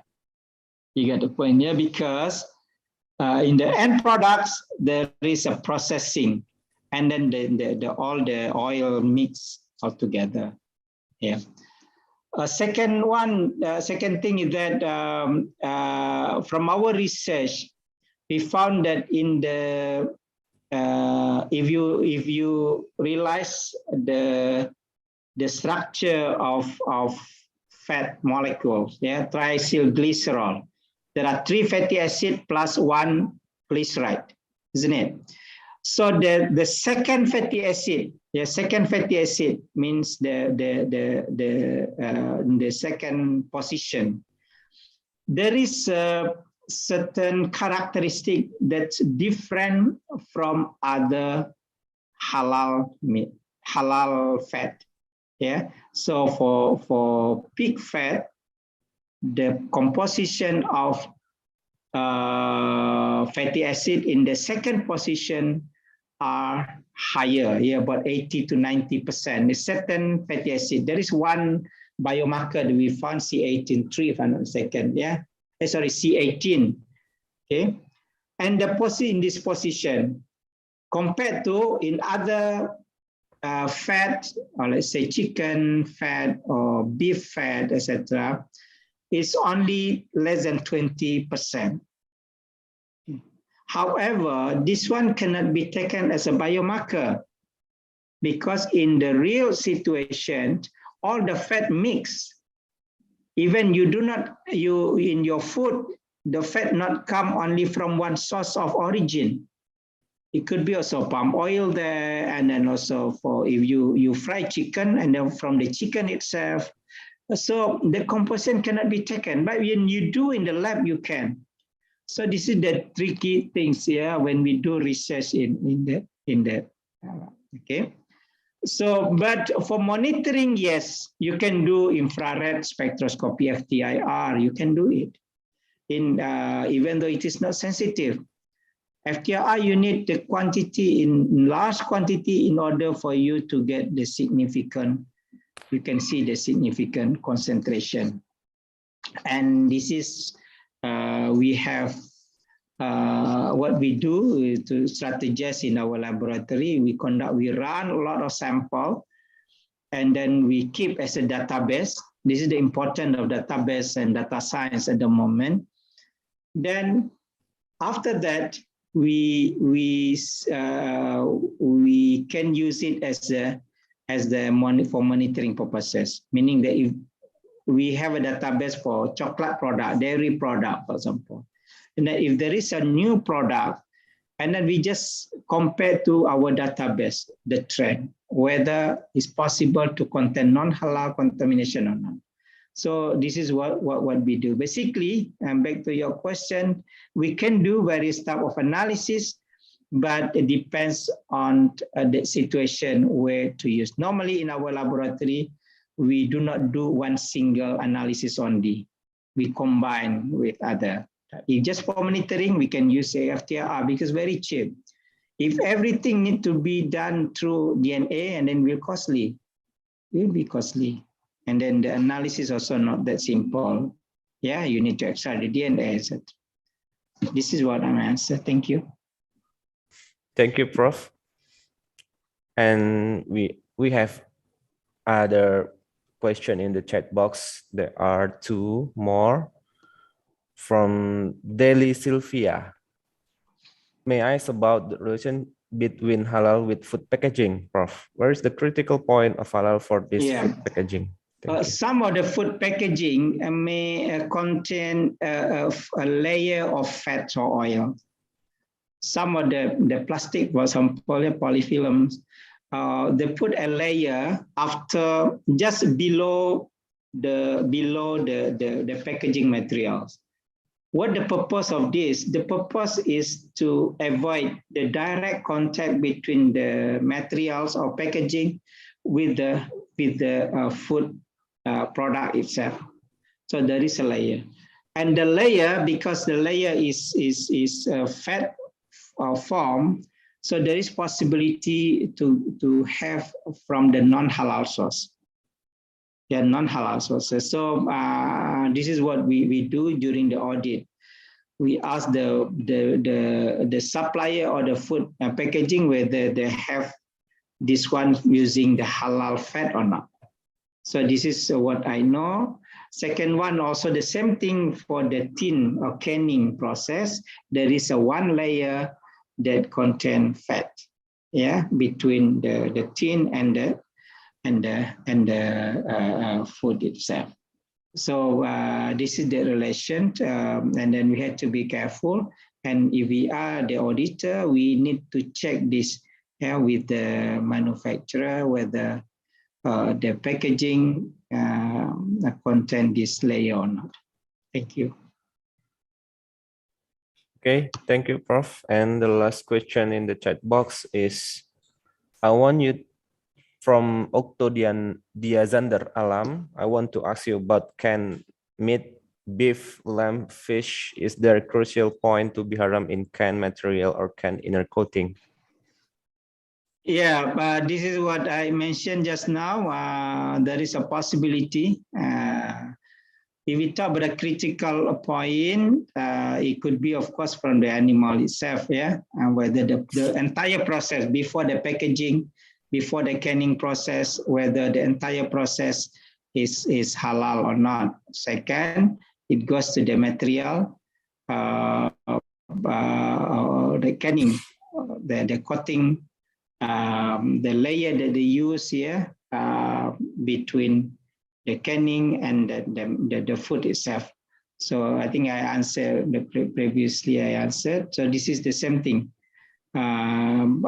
This whether it's critical, yes, I would say yes, it's critical. And normally during audit we ask them, yeah, whether this one is used or not. Otherwise, why the non-halal fat is used? Because if we import the canning, yeah, the cans we import from other countries, and in the countries the lard is very dominant, and then the lard is very cheap fat actually. Yeah, very cheap one. In the slaughterhouse of pig, the lard is produced a lot and salt is very, very cheap. So that's why many industry use this, yeah, as the layer to protect the canning, the can, yeah, from the direct contact with the food itself. Yeah, thank you. Okay, thank you, Professor. Is there anyone to ask the question for the? Oh, it is come from Regawa, Professor, but in bahasa. Yeah. Berkaitan dengan peraturan, the rules of perdagangan bebas WTO, apakah suatu negara bisa membatasi atau membolehkan atau menolak suatu produk yang dipasarkan di wilayahnya dengan alasan agama? Sedikit keraguan mengenai kewajiban bersertifikat halal di tahun 2024.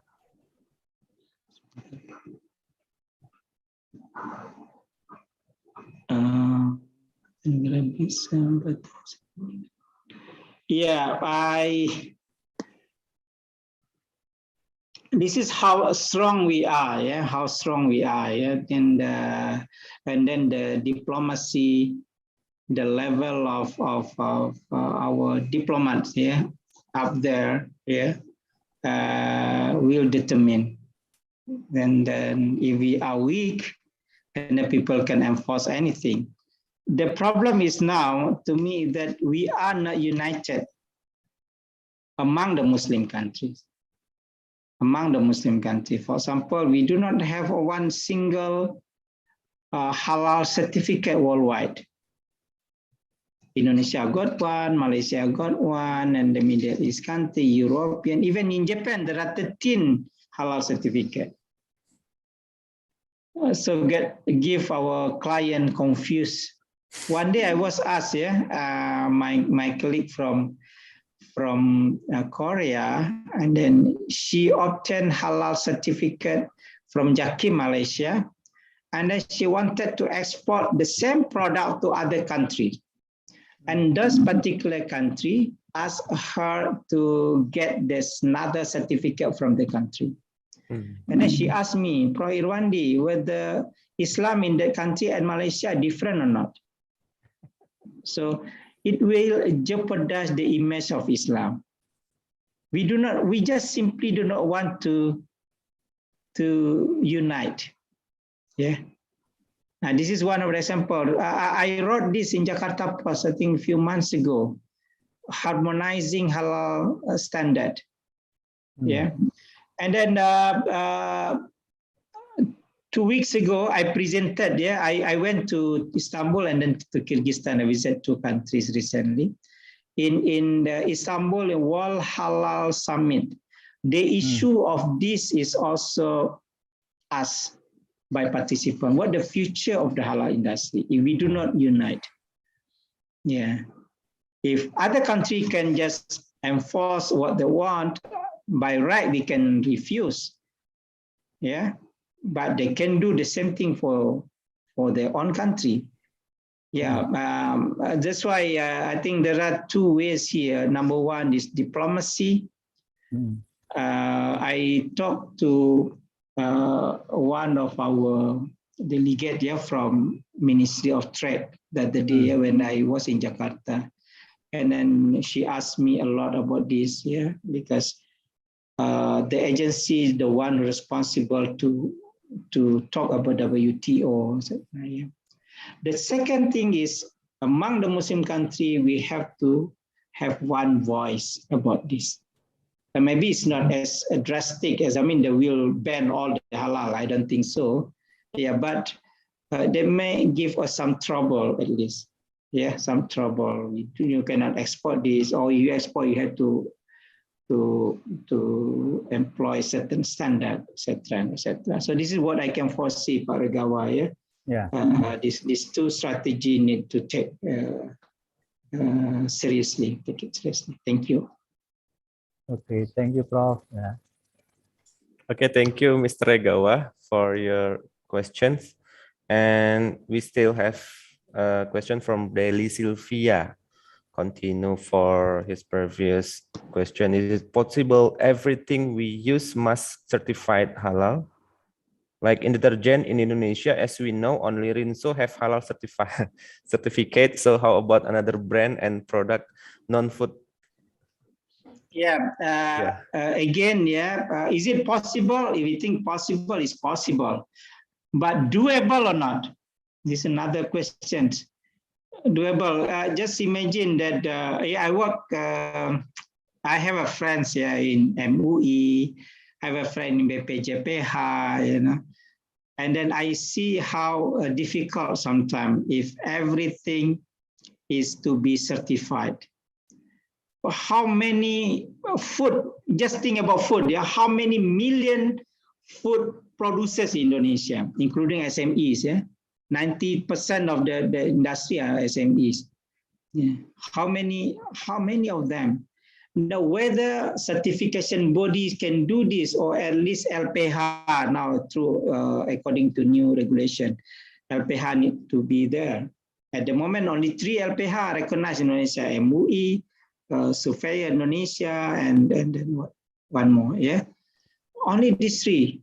Definitely, they cannot do this if everything. I got experience. Last year I secured 1 grant. Not 1 grant. We work collaboratively with BUMN Pertamina. Our idea actually is to help SMEs. This is our idea. To get the certificate. So my role and my team role is to help the SME, UMKM, to get the certificate. It is not easy, even though the funding given by Pertamina through the CSR. 24, we are given 24 as a pilot project, 24 SMEs, and then we are given 4 months to get it.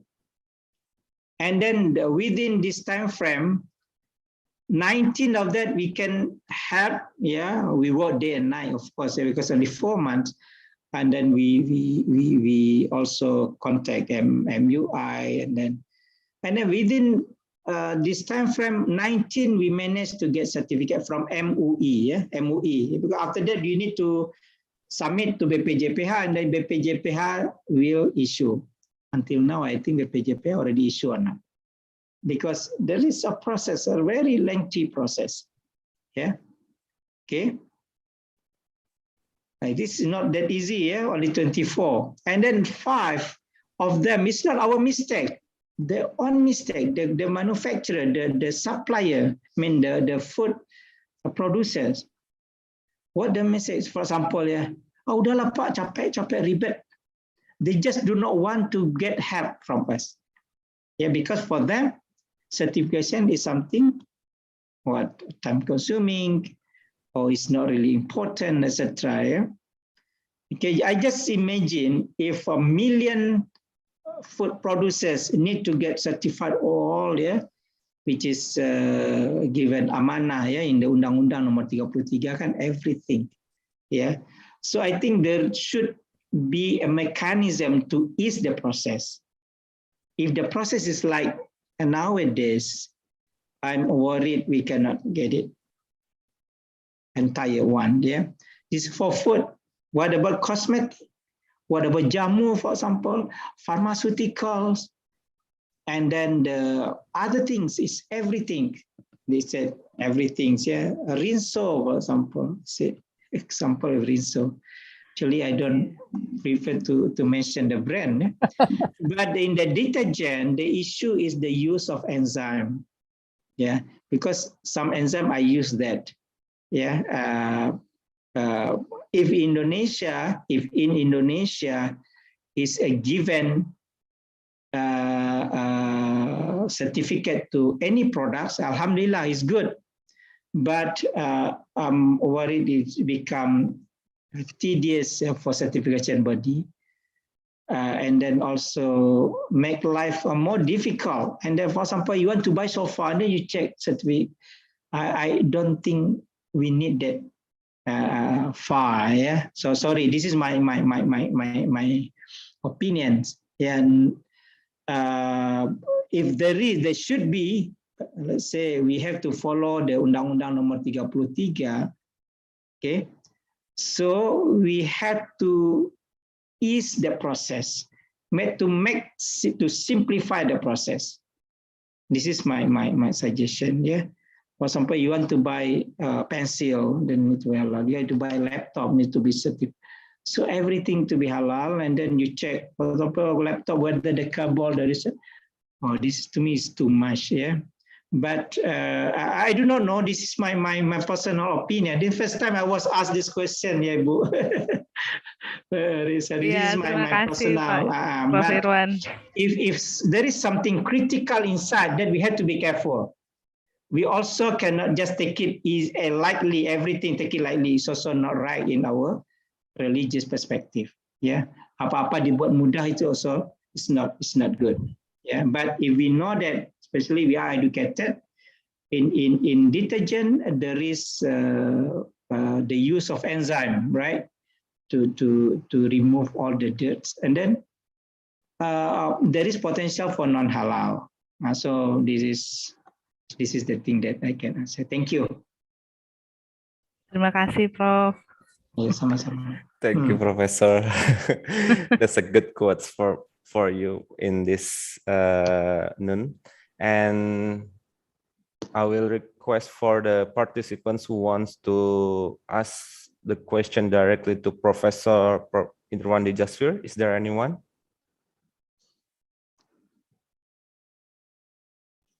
I think everyone have a lunch, maybe, because this is a time for pray and lunch, Professor. Okay.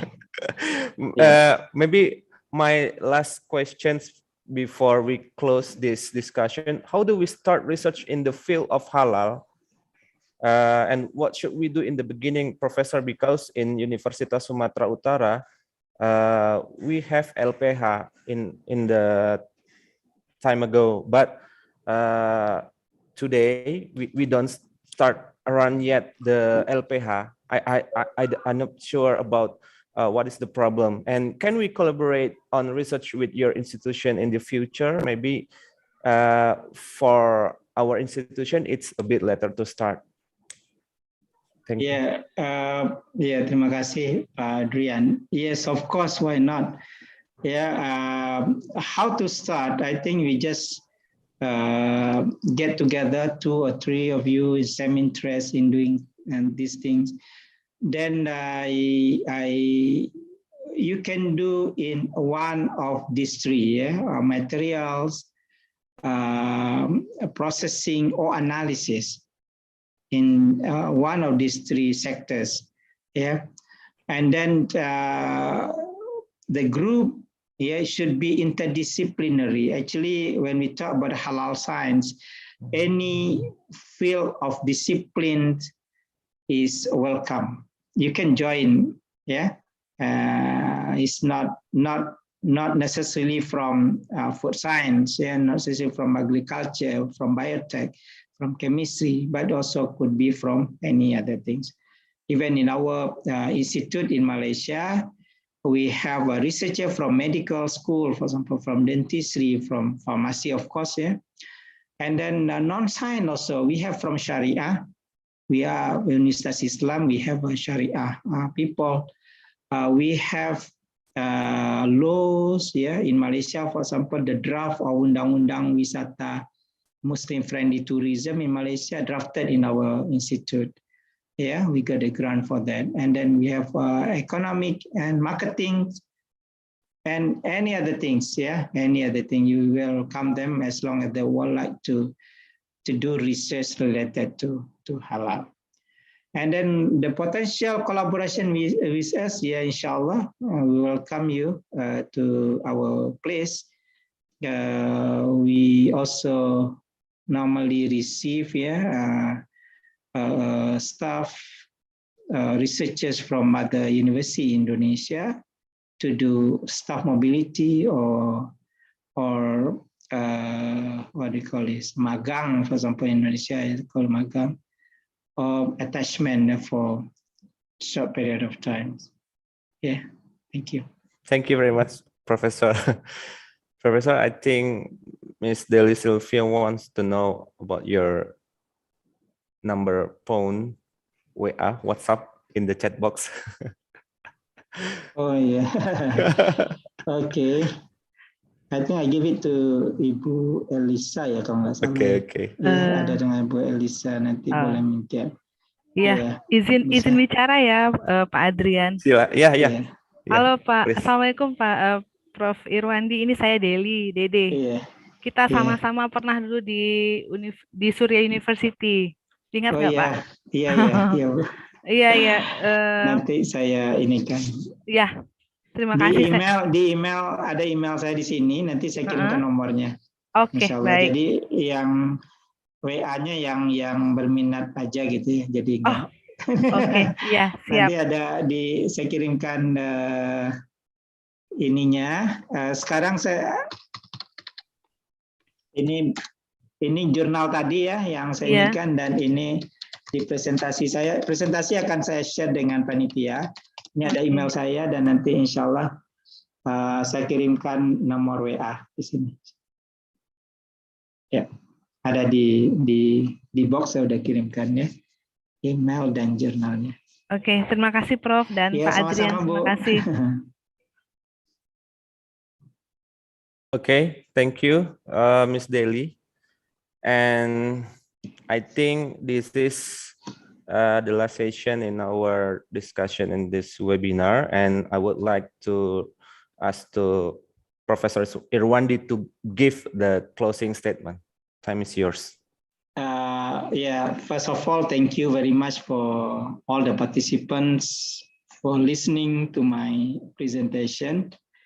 I tried to give enlightened, sorry, I use the word enlightened perhaps, that halal is very, very important. And the support from science and technology is even more important. Yeah, very, very hard, yeah, to establish halal industry without the support from science and technology. And this is the reason why research and innovation in halal will determine the future direction of our halal industry in Indonesia. We do not want to just become a good consumers of products coming from overseas. Yeah, we have to become key players in the global halal industry. We should be the one who export our own products from Medan, for example, Markisa, yeah, Lapis, where Ambon, yeah. And the things we need to the one who can export our product to the world, yeah, not the vice versa, yeah. So the importance of research and technology is in the university normally, yeah.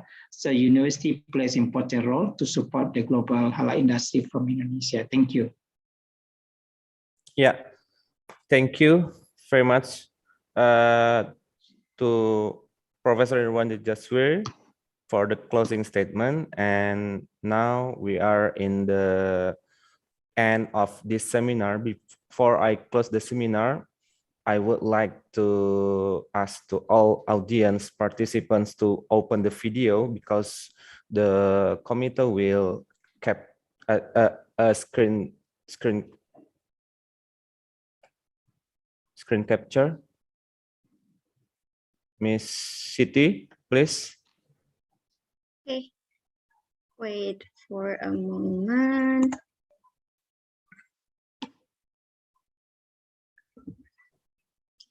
I don't know.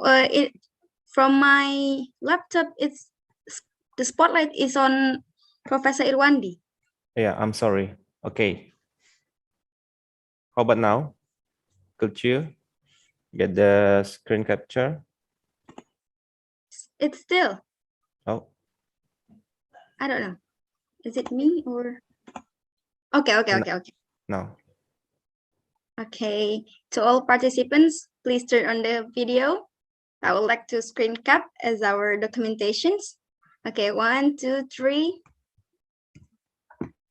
Another slide.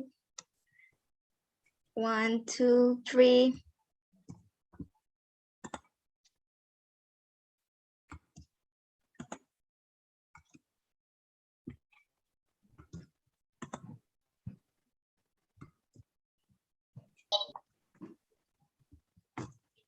Okay. Okay, thank you. Okay, thank you, Siti. And I would like to take the conclusion from what the speaker has presented from the first session and the last session. But before that, give applause to Professor Irwandi Jaswir. Thank you. Okay, ladies and gentlemen, we all agree that animal slaughter should make the animals feel painless and they get a sense of calm when slaughtered, but must be in accordance with religious beliefs. Everyone deserves food from animals that are slaughtered with high quality. Thus, the mechanism and method of slaughter greatly affect the meat obtained. From Professor Joe Regenstein. And today, halal is not only a necessity for Muslims, but everyone has paid attention to it for the necessity of life. The industry has realized to bring halal in their products, and this is the biggest year-on-year spending on halal products. On the other hand, many industries use non-halal raw materials for their products. Hopefully, we can be careful using products that are not certified halal. I hope this webinar can answer today's topic, and I would like to thank to the speaker for the informative and excellent presentation and all the participants for the very active participant in chat box. And finally, give the applause for all of us in this webinar. And the time I will return to the event to Siti, please. Okay, thank you, Mr. Adrian. Thank you, Professor Irwandi. Thank you. Okay, ladies and gentlemen, we currently enter the closing ceremony of our event. We would like to thank you for your participations during this event. And we hope this event will bring a wide effect for food science and any other industries. Thank you so much for your attentions. And in behalf of all committee, we are apologize for any mistakes and inconvenience during this event. Hopefully, we can cross our path next in the future. See you next event and have a good day. Assalamualaikum warahmatullahi wabarakatuh. Waalaikumsalam warahmatullahi wabarakatuh. Terima kasih Prof. Irwandi. Ya Pak Regawan, Pak Adrian, Bu Terima kasih, Prof. Elisa, ya. Terima kasih Pak Adrian. Ya, Pak Regawan, terima kasih sekali. Semua teman-teman USU serta Matur peserta nuwun. lainnya. Ya, mohon pamit. Ya, ya Pak. Ya.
Siti izin live ya Pak, Bu.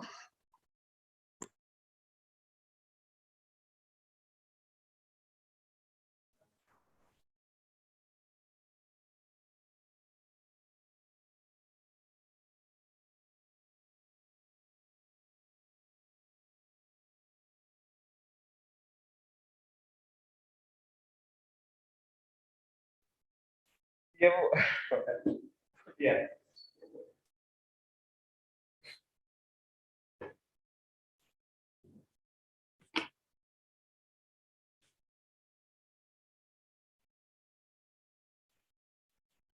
Hmm.